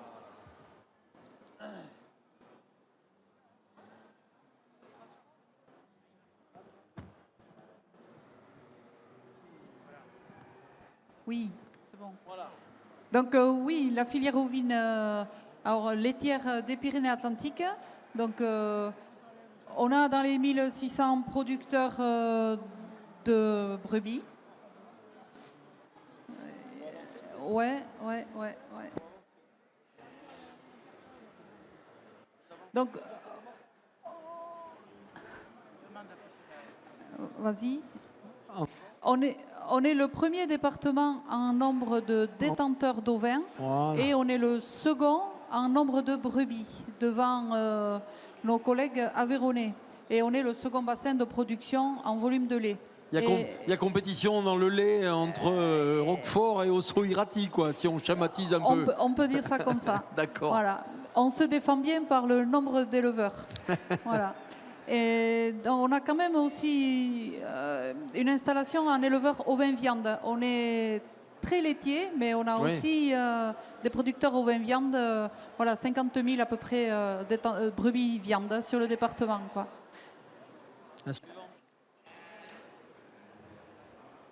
Donc voilà le panorama national de l'élevage ovin laitier. Donc on est donc le second bassin historique, donc avec le rayon de Roquefort et la Corse. Et aujourd'hui, bon, on a un quatrième bassin parce qu'il y a des brebis laitières qui s'installent partout en France. Donc c'est un produit qui est porteur et qui porte pas mal d'installations sur tout le territoire et surtout chez nous. Voilà, où on a quand même beaucoup d'installations de reprise d'exploitation, de transmission en ovin-lait. Oui, comme le fromage de brebis a quand même une bonne cote, on voit des toutes petites exploitations s'installer un peu partout en brebis laitière pour faire un fromage local parce que les gens sont demandeurs. C'est ça. Le Ouais. consommateur aime Produit bien une le forte notoriété et sur les qualités nutritionnelles aussi. petit tome de brebis comme ça, là, local, c'est très bien. Mais la meilleure, c'est la Madine Pyrénées-Atlantiques. Un peu de chauvinisme, ça fait pas de mal.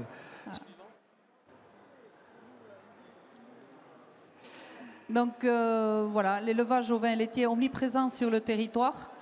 Donc oui, les brebis, c'est des animaux les plus présents sur nos montagnes aussi. Donc que ce soit sur les montagnes basques, sur les montagnes béarnaises. Donc voilà, il n'y aurait pas nos belles montagnes sans nos troupeaux de brebis.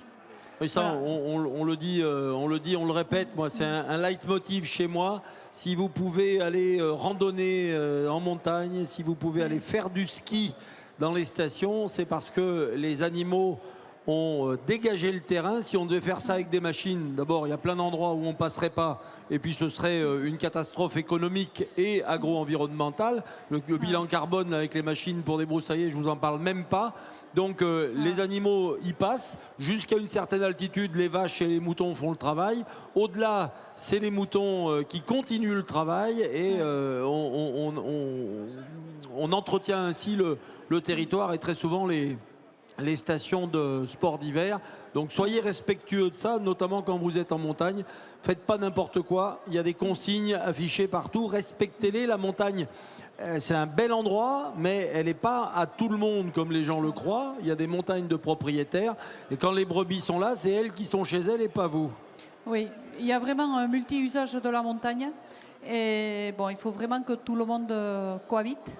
Oui. Pour le bon sens de l'élevage et du maintien de l'espace. Il y a des comportements complètement débiles, de vététistes, de trialistes, de parapentistes aussi, qui font n'importe quoi au milieu des troupeaux et qui après s'étonnent un peu de s'être fait mordre les fesses par le patou.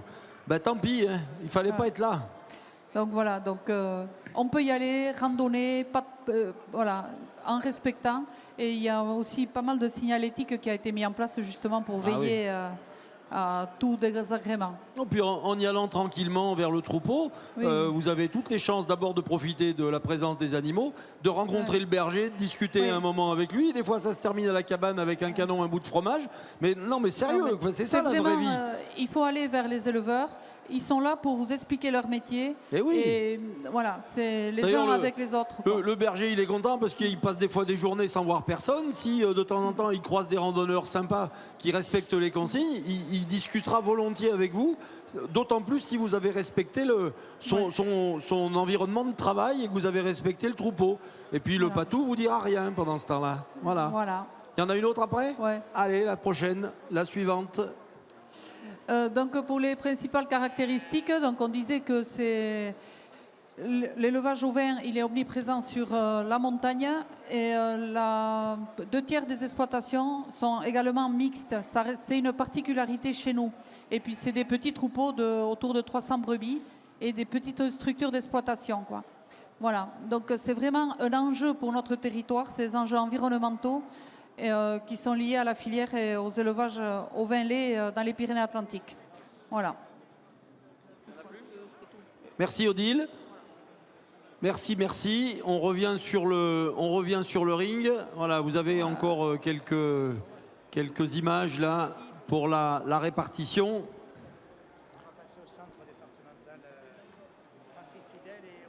Allez.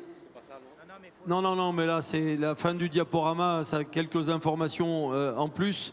Le centre départemental d'élevage au vin, on est toujours dans le 64 et on accueille Francis Fidel. Et on vous écoute. Ah non, vous devez lancer le diaporama. Ah, vous voulez un diaporama aussi, vous ? C'est ce qu'Odile vous a dit tout à l'heure. Diapo 07, CDEO. La régie me dit qu'il est prêt, c'est bon. On y va. C'est mieux que notre photo sur le grand écran. On va être d'accord là-dessus. Non, c'est pas grave. On va commencer sans le diaporama. Et puis en plus, monsieur va filmer les brebis. Comme ça, ça sera plus sympa. Et du coup, oui, c'est pour vous présenter les 3 races. Mais les 3 races, Odile vous en a déjà parlé plusieurs fois. Elle vous a expliqué un petit peu les systèmes. Elle a expliqué les systèmes, mais on n'a pas présenté les races encore. Voilà. On les a évoqués avec le tondeur On les a évoqués avec le tondeur tout à l'heure parce que pour la première fois, on a un mélange de races à la tonte. D'habitude, c'était un lot d'une seule et même race. Et on a fait un petit clin d'œil au manèche et au basco tout à l'heure. Mais on va rentrer un peu plus dans le détail. Et oui, allez, Francis. On vous les a mis sur le département, comme ça vous pouvez les localiser. Et si on part de l'est du département, vous avez la Basco béarnaise qui est vraiment sur le Béarn, son territoire, chez le président de la région. Et les têtes rousses qui vont être à l'opposé sur le Pays Basque et les coteaux, les petites montagnes du Pays Basque. Et la tête noire au milieu, c'est toutes les vallées des Aldudes, de Saint-Jean-Pied-de-Port, Moléon, et c'est tout le territoire. Dans les Aldudes, il n'y a pas que des cochons alors? Il n'y a pas que des cochons, il y a aussi des brebis, il y a des têtes noires.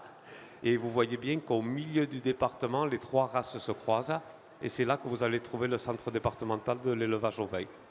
Bon, grossièrement, il y a 500 000 brebis, des brebis laitières et des éleveurs qui vivent de leurs brebis laitières. Et j'ai l'habitude de le dire quand il y a des élèves qui viennent, qui disent il faut sauvegarder les races, mais il faut sauvegarder les éleveurs. Si les éleveurs ils peuvent vivre de leurs produits, on sauvegardera les races. On sauvegarde les deux d'un coup, du coup, hein, si on arrive. Mais la production laitière, la production fromagère dans le secteur, elle est adorée par tout le monde.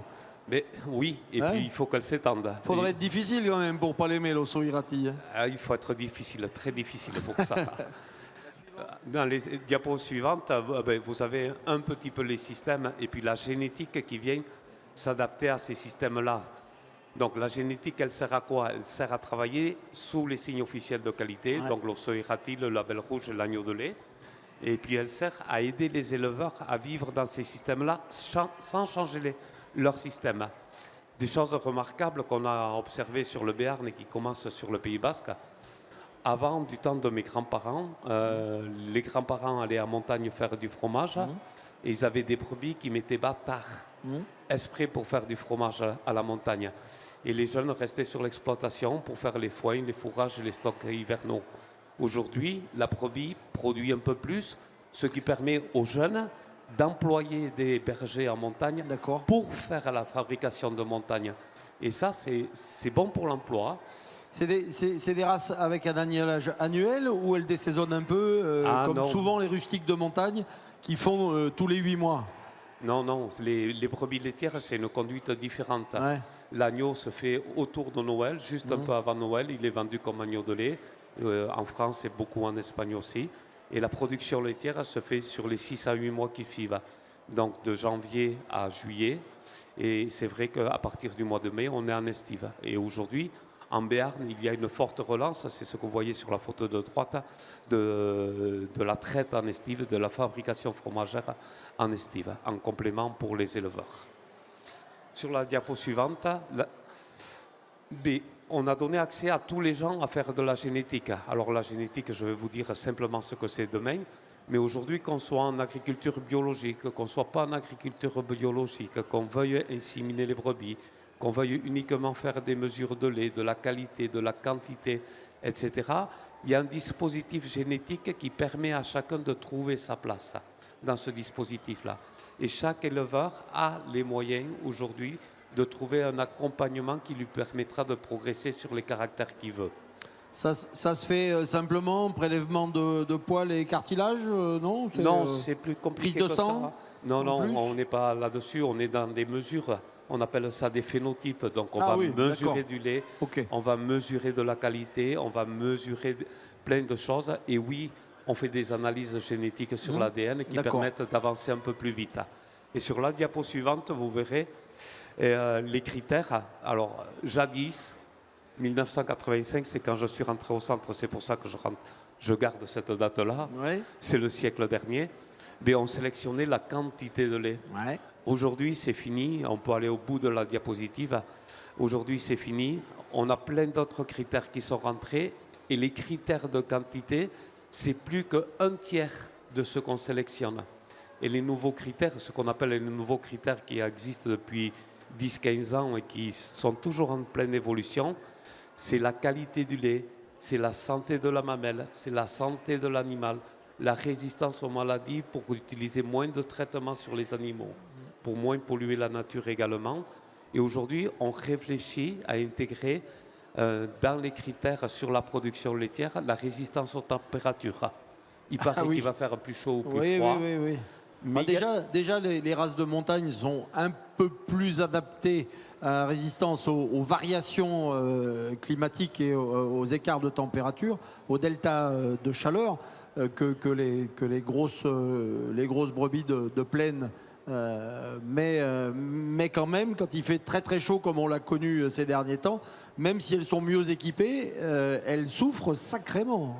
Et oui, mais ça se travaille. Et on a un objectif avec les éleveurs qui travaillent avec le Centre Ovin, c'est le projet Phénopasto. Les éleveurs nous ont dit, oui, le climat va changer. Il y aura des périodes plus chaudes, il y aura des périodes plus froides.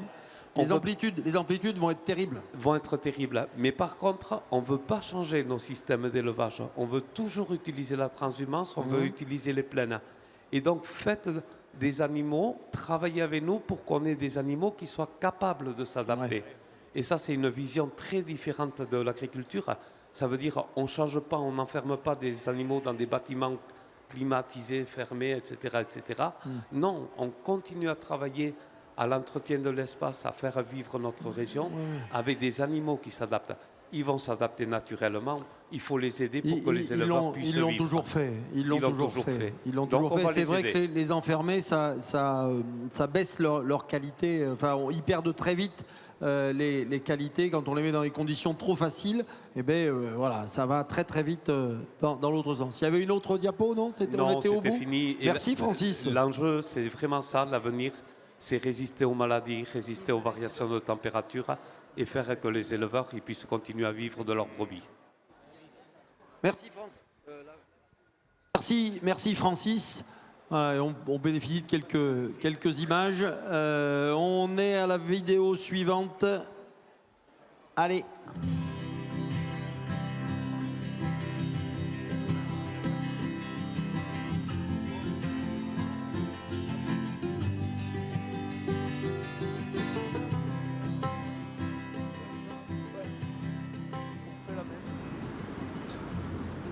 Notre cycle d'élevage est un cycle d'élevage naturel avec des agneaux, on l'a vu tout à l'heure, qui ne sont pas stressés, un élevage de taille humaine, familiale. Il est issu aussi du terroir du Pays Basque et du Béarn, exclusivement. Issu aussi des 3 races locales de brebis, qui sont les races Manèche Tête Noire, Manèche Tête Rousse et Basco-Béarnaise, exclusivement nourries au lait de la mer. Et ça lui donne une particularité remarquable. Ça donne un gras qui est très savoureux et qui n'est pas fort. C'est un produit suave, c'est un produit qui est délicat et très fin en bouche. Les journées de travail, elles dépendent essentiellement de la saison.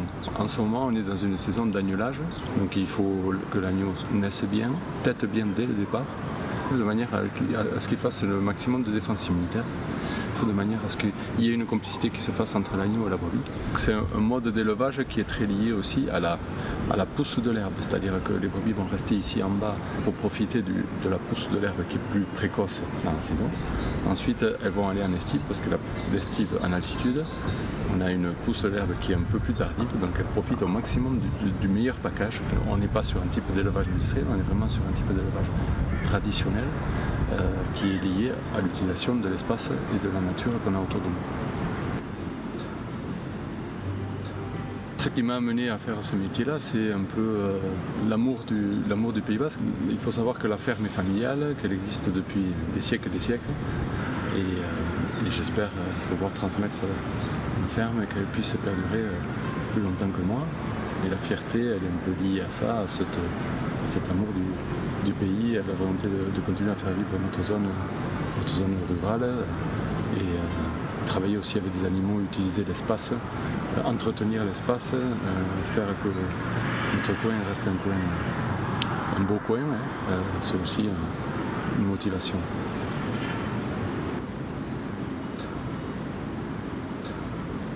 Moi je pense que l'agneau de lait, il est simple à cuisiner parce que le produit est noble. Il suffit juste de le mettre en valeur en le mettant à rôtir avec du sel, du poivre et de l'ail.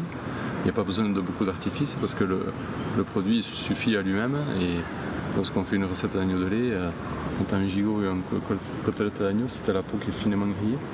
Elle n'est pas forte la peau, elle donne un jus terrible. Avec le gras qui est fin.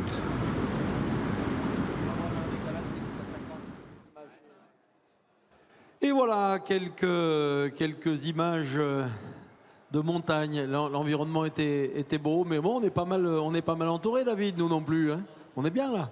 Ah oui, là, il y a de la vie. Il y a de la vie. Allez, on t'écoute.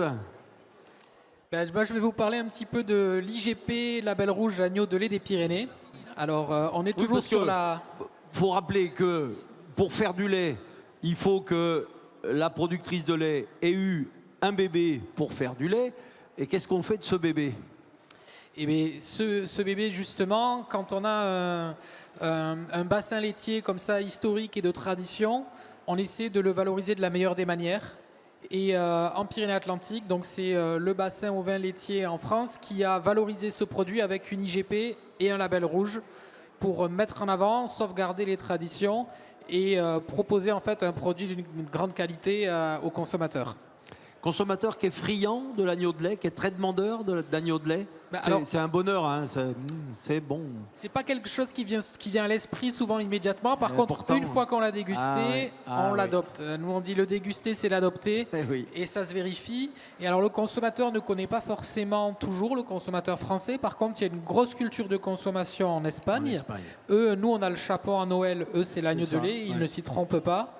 Et par contre, pour les connaisseurs, nous, on a notre clientèle, c'est surtout la restauration bistronomique, gastronomique.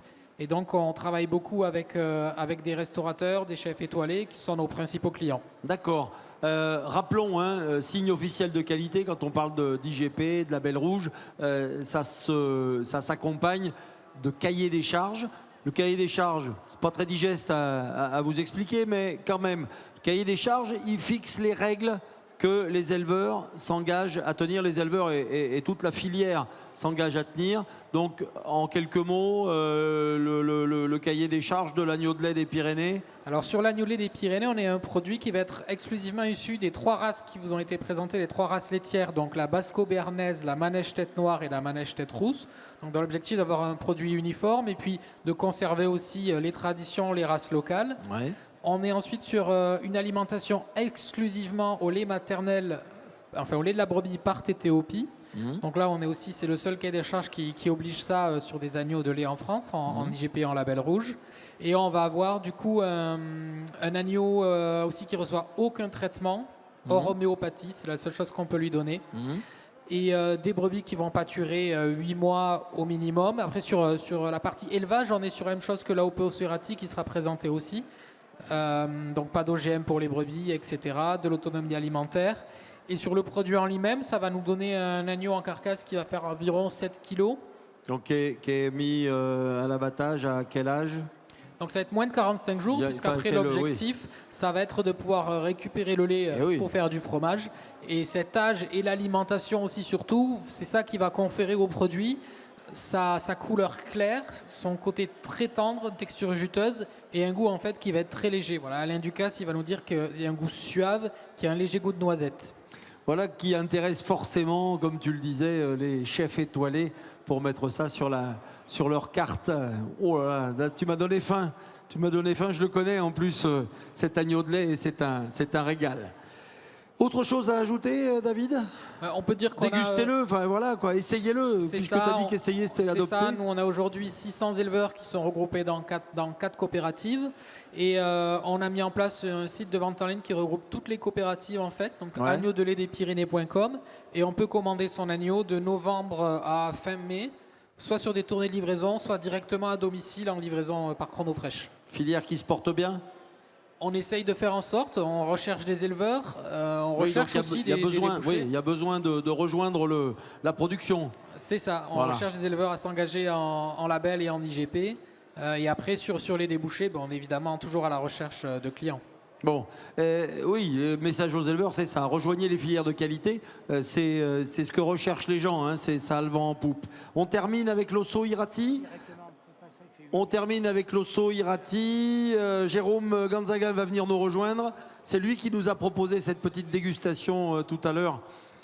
Moi, j'ai encore la saveur, la flaveur de l'Osso Irati dans la bouche. Comment ça va en Osso Irati? Bien, j'imagine, parce que j'ai coutume de dire que la filière ovine se porte quand même pas trop mal. Quand ça va pas, il faut le dire, mais quand ça va bien, il faut quand même être honnête et dire que le mouton, il y a de la demande, et il y a de la demande aussi bien en viande qu'en production laitière. Et cet Osso Irati, il a réellement une cote folle chez le consommateur. Bonjour tout le monde. Donc oui, l'Osso Irati se porte assez bien. Malgré ces 2-3 dernières années, quand même, l'inflation a fait mal dans nos élevages. L'histoire de budget, c'est vrai que ça complique un peu les choses. Mais voilà. Le produit, lui, il est au top et il plaît. Le produit l'Osso Irati, c'est une AOP, donc vous avez un cahier des charges dessus. Un cahier des charges donc, où nous avons 3 races. La manèche tête noire, la manèche basco-béarnaise et la manèche tête rousse. Donc, ces 3 races, c'est nos races emblématiques du département. Ces animaux sont nourris avec de la pâture. Et aujourd'hui, l'Osso Irati, c'est 1200 producteurs. Nous avons 180 producteurs fermiers et une quinzaine de laiteries. Oui, il y a une véritable différence entre le laitier et le fermier, comme on peut le voir dans d'autres productions fromagères. Une grosse différence ou légère? Une différence, pas forcément, parce que le cahier de charge est le même. Oui. C'est le même. Après, l'Osso Irati, il faut savoir que c'est 90% du département 64. Oui. Donc le Béarn et le Pays Basque. C'est un cahier des charges qui est très serré, qui est très sévère, qui permet de bien valoriser la filière? Oui, il permet de valoriser la filière automatiquement. C'est une traçabilité au consommateur. C'est un gage de qualité. Oui, et c'est ce que demande le consommateur depuis longtemps maintenant, hein, d'être vraiment rassuré sur ce qu'il va mettre dans son assiette.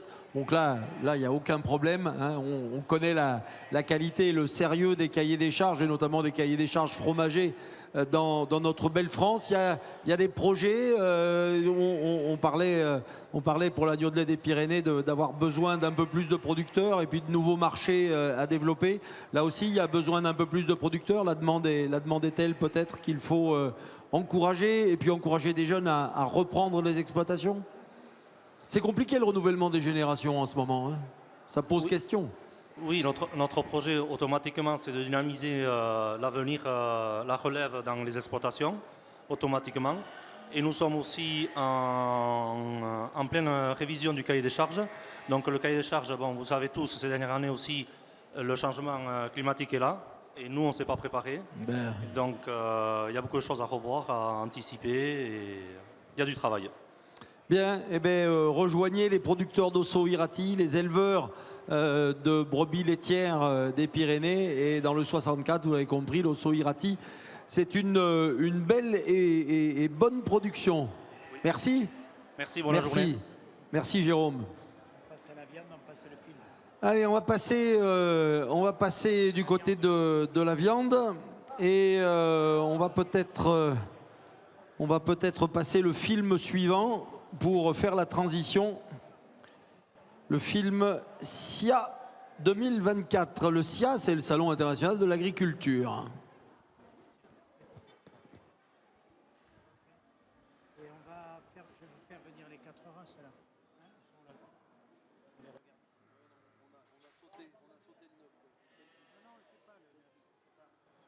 Tu l'auras pas dit ici? Je te l'ai dit à toi.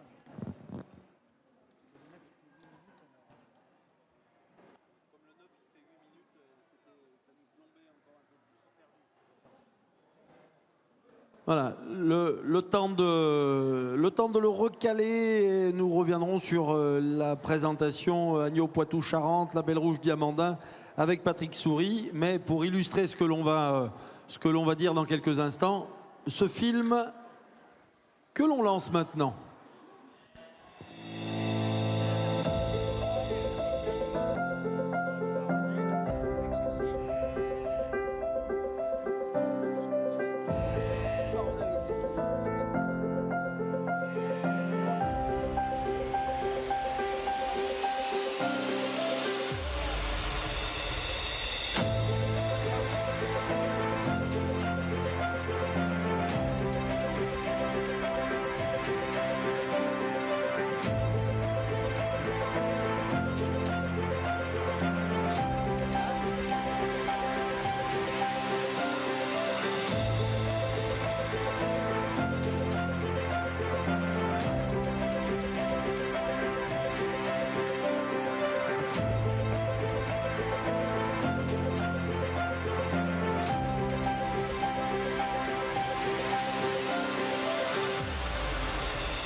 Voilà, et à l'image, les animaux qu'on va vous présenter, et les jeunes et moins jeunes qui les tiennent, les présentent. Et juste à côté de moi, voilà, pour la présentation de la filière viande de la région Nouvelle-Aquitaine, et on évoquait tout à l'heure en préambule la richesse de l'ovin en Nouvelle-Aquitaine, la première région agricole de France et première région du coup en signe de qualité au vin proposé par la Nouvelle-Aquitaine. C'est une fierté, Patrick, hein, tout ça. Là.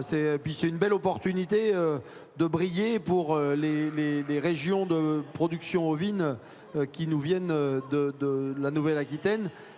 La nouvelle région a permis d'intégrer plein de nouvelles productions. Oui, alors effectivement, c'est une fierté, mais c'est une fierté... C'est du boulot aussi. C'est une fierté aussi pour les éleveurs, hein, parce qu'il ne faut pas oublier que sans eux, il n'y a rien. Et que si cette région, effectivement, elle est une région phare en termes de démarche qualité pour la production ovine, c'est grâce à eux. Et ça, il faut rendre à César ce qui est à César. Hein, donc voilà. Donc c'est un travail au quotidien, effectivement. La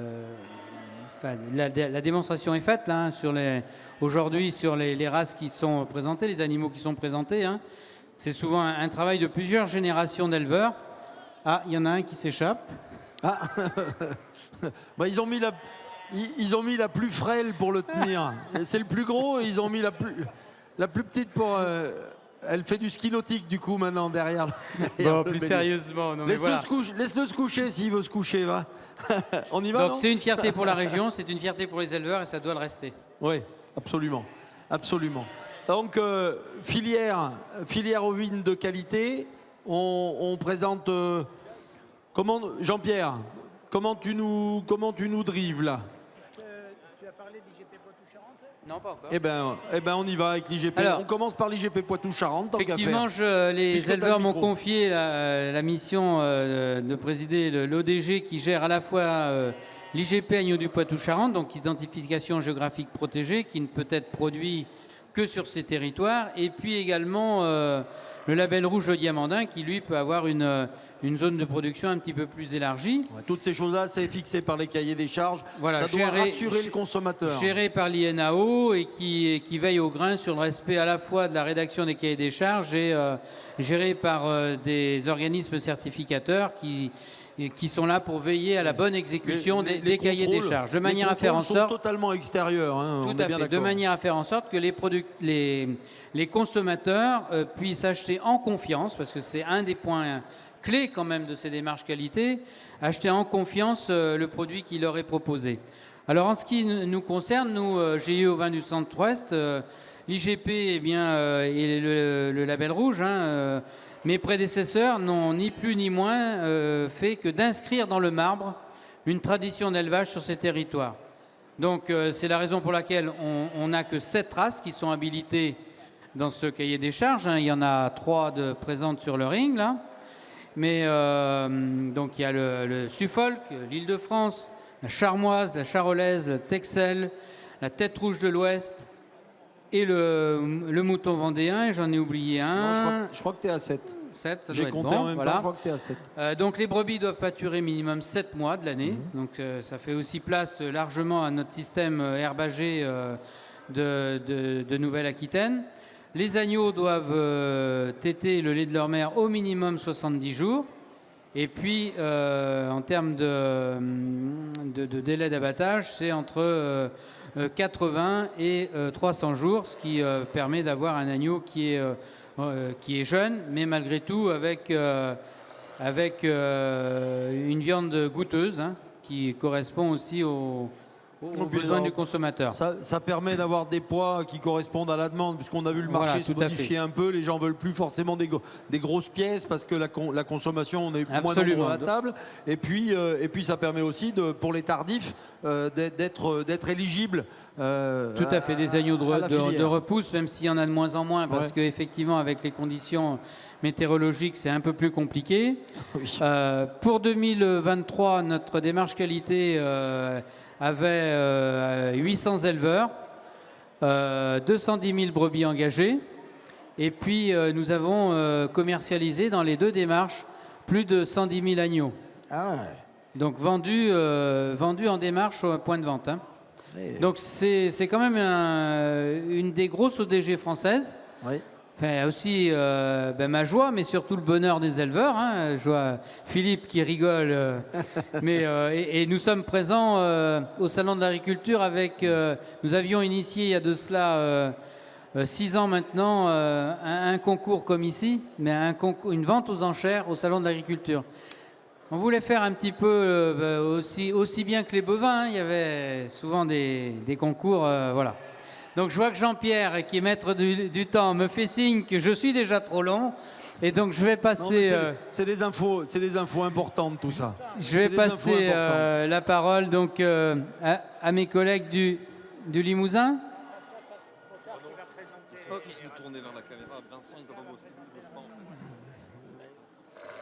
Attends, on va se tourner. On pourrait peut-être aller sur le podium, oui, ce serait pas plus mal. Allez. Voilà, tiens. Viens donc. C'est vrai que... Ne bougez plus. Allez, Pascal, à toi.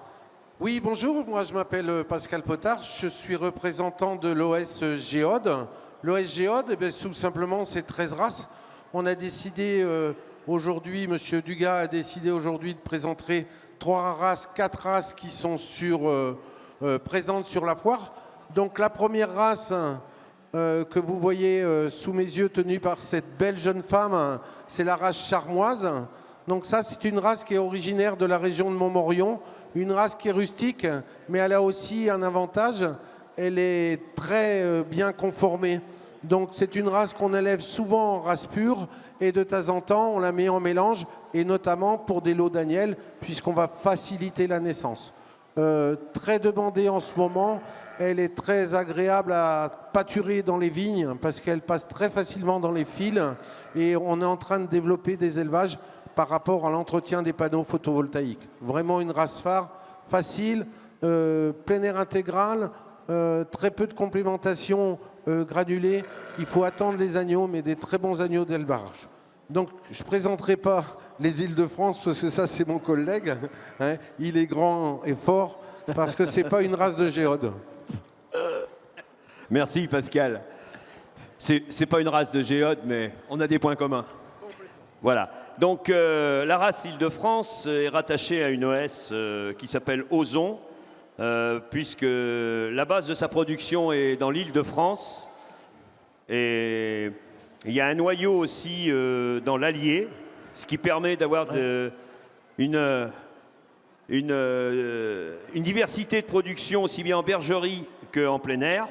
La race Île-de-France est une race lourde, vous pouvez en constater par vous-même, donc reconnue dans le cahier des charges. Et bavarde en l'occurrence là. Bavarde, oui. Très bavarde, oui. Un peu difficile à conduire pour un bélier, pour un berger usé comme moi. Oh, il est jeune aussi, hein, c'est pour ça. Voilà. Et donc c'est une race qui se désaisonne naturellement. C'est une viande claire qui est recherchée, ce qui permet d'avoir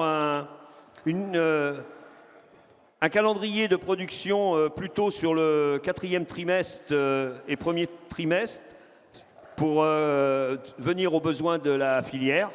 Voilà, elle est reconnue dans le cahier des charges, comme l'a dit si bien Patrick tout à l'heure, du Diamandin et du Poitou-Charentes. Voilà. Merci Philippe. Merci Philippe. Céline. Alors Céline, Limousin. Ah, on fait une petite diffusion avant de retrouver Cécile. On a le film François Vanier à vous proposer.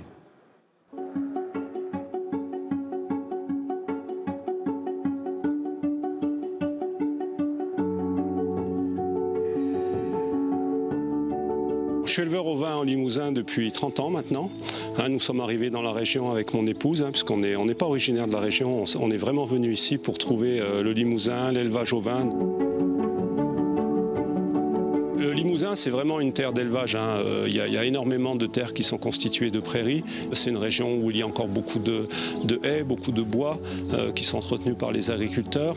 Et c'est une région où on a des voisins aussi, puisque c'est important en élevage où il y a beaucoup d'entraide. Il faut des voisins pour pouvoir travailler dans des bonnes conditions. Nous élevons donc tous les deux 500 brebis en agneau du Limousin. Mais sur une exploitation d'élevage, si on veut respecter un équilibre dans une région comme la nôtre, nous avons des pommiers, des petits fruits rouges, puis aussi une vingtaine de ruches. Nos abeilles, elles permettent de polliniser notre verger par exemple, et puis elles profitent aussi de toutes les fleurs qu'il y a dans l'environnement, dans nos prairies, dans nos haies. L'agneau du Limousin, c'est vraiment un agneau pour lequel on veut assurer aux consommateurs une qualité de la viande, mais aussi une qualité dans le mode d'élevage. Et c'est vrai que nous faisons vraiment beaucoup d'efforts pour faire des choses qui soient le plus simples et le plus naturel et le plus logique possible. Les agneaux sont élevés avec leur mère, été comme hiver. Les agneaux consomment de l'herbe pâturée ou des fourrages conservés produits sur l'exploitation. Nos prairies ne nécessitent pas de traitement phytosanitaire. Il faut que ça se passe le plus naturellement possible, que les animaux aient de l'espace, que les animaux se mettent à l'ombre quand il fait chaud. Et tout ça, ça contribue en fait à la fois à la qualité de l'agneau, mais aussi à un mode de production qui respecte nos animaux. Nos animaux à travers la coopérative Limovin. Limovin, c'est une coopérative qui aura bientôt 50 ans et c'est vraiment un outil qui est géré par les éleveurs. C'est un homme, une voix et c'est vrai que chaque voix compte et quelle que soit la taille du troupeau. On met en évidence le nom de l'éleveur sur le rayon du boucher et ça permet effectivement aux consommateurs de se raccrocher au fait qu'il y a vraiment un éleveur et qu'on peut remonter la filière en allant jusqu'à l'origine et à l'endroit où a été produit l'agneau du Limousin.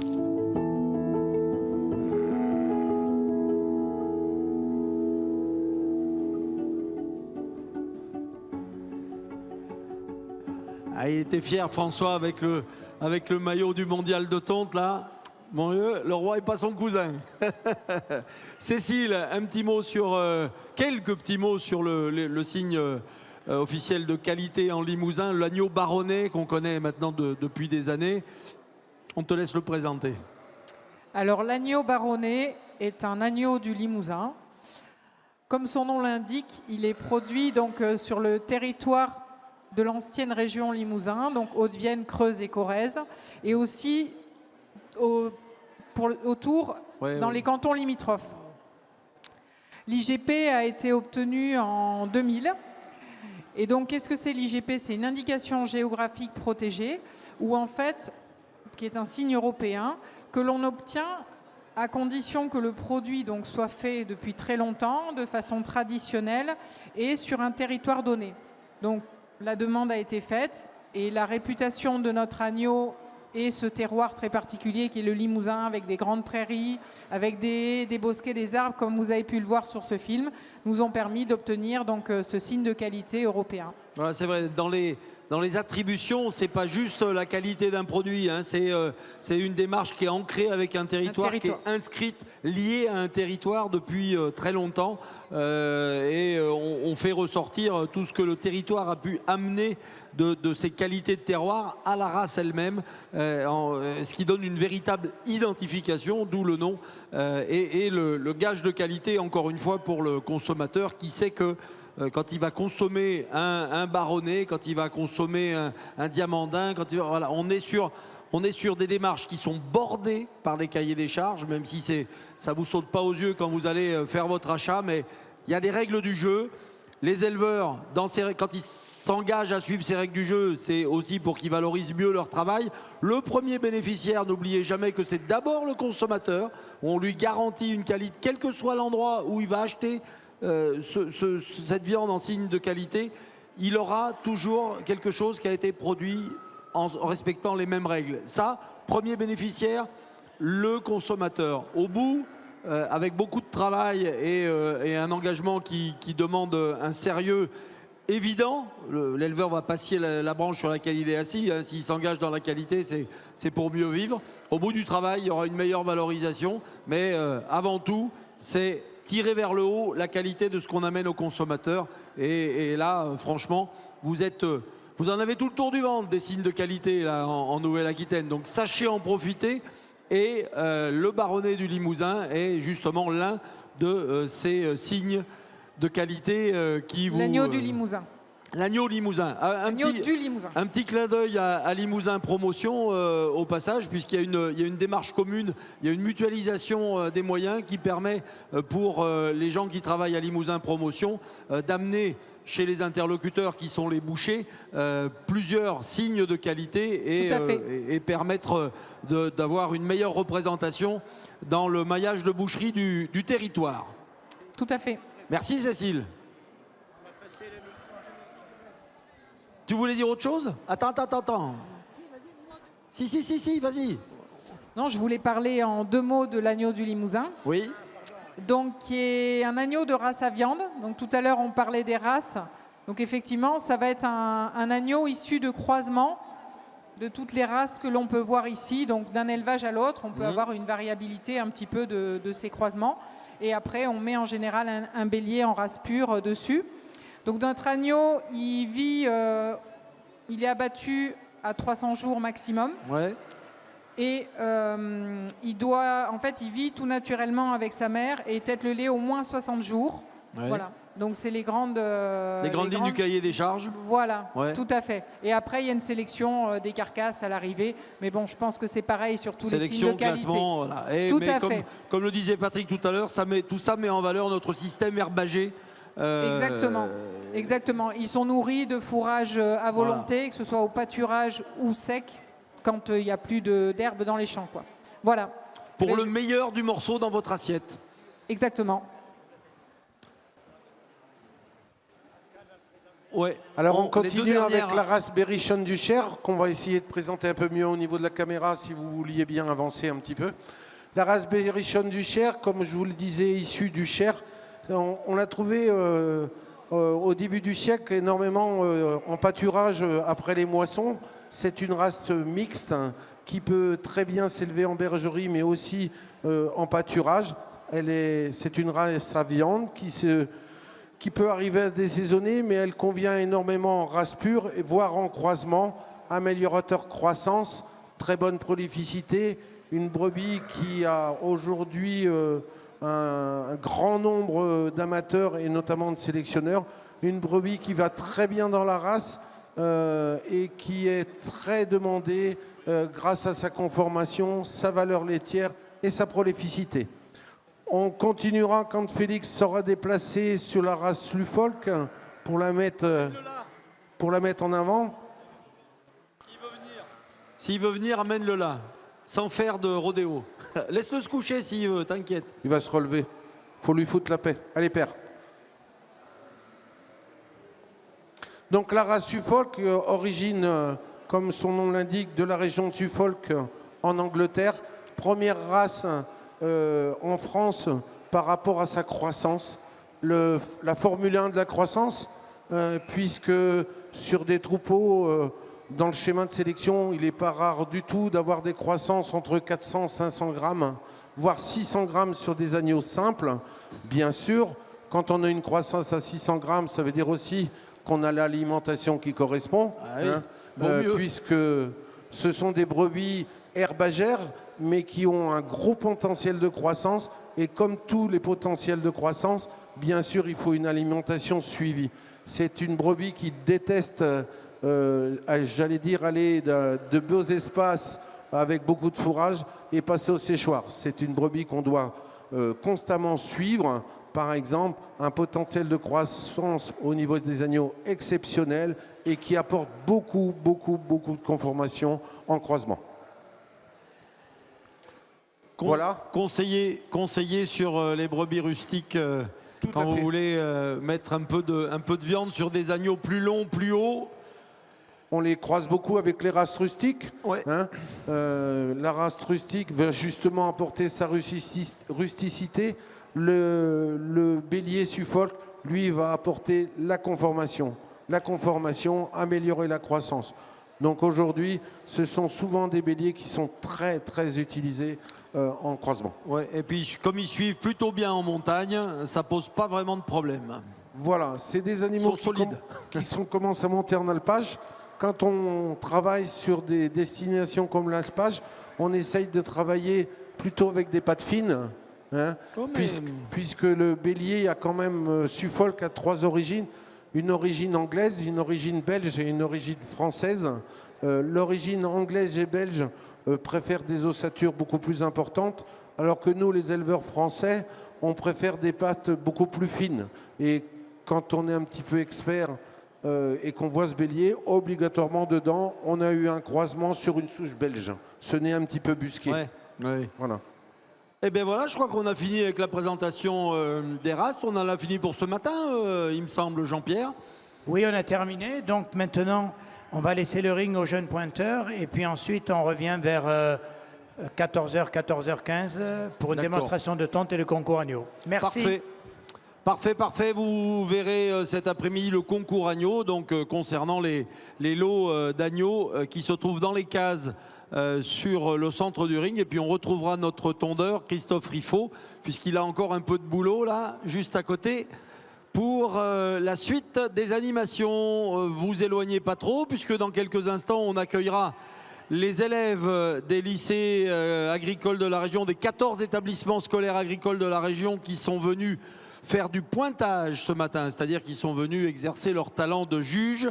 Ils ont noté des animaux avec les barèmes de pointage qu'ils connaissent, qu'ils ont appris et qu'ils doivent appliquer. Remise de prix tout à l'heure et avec la présence du président de région et des organisateurs Aquitanima, quelques mots pour ces élèves et quelques discours au sujet de cette édition 2024. On se retrouve dans quelques instants. Pour l'instant, voilà, vous pouvez souffler et peut-être aller boire un coup d'ailleurs. À tout à l'heure.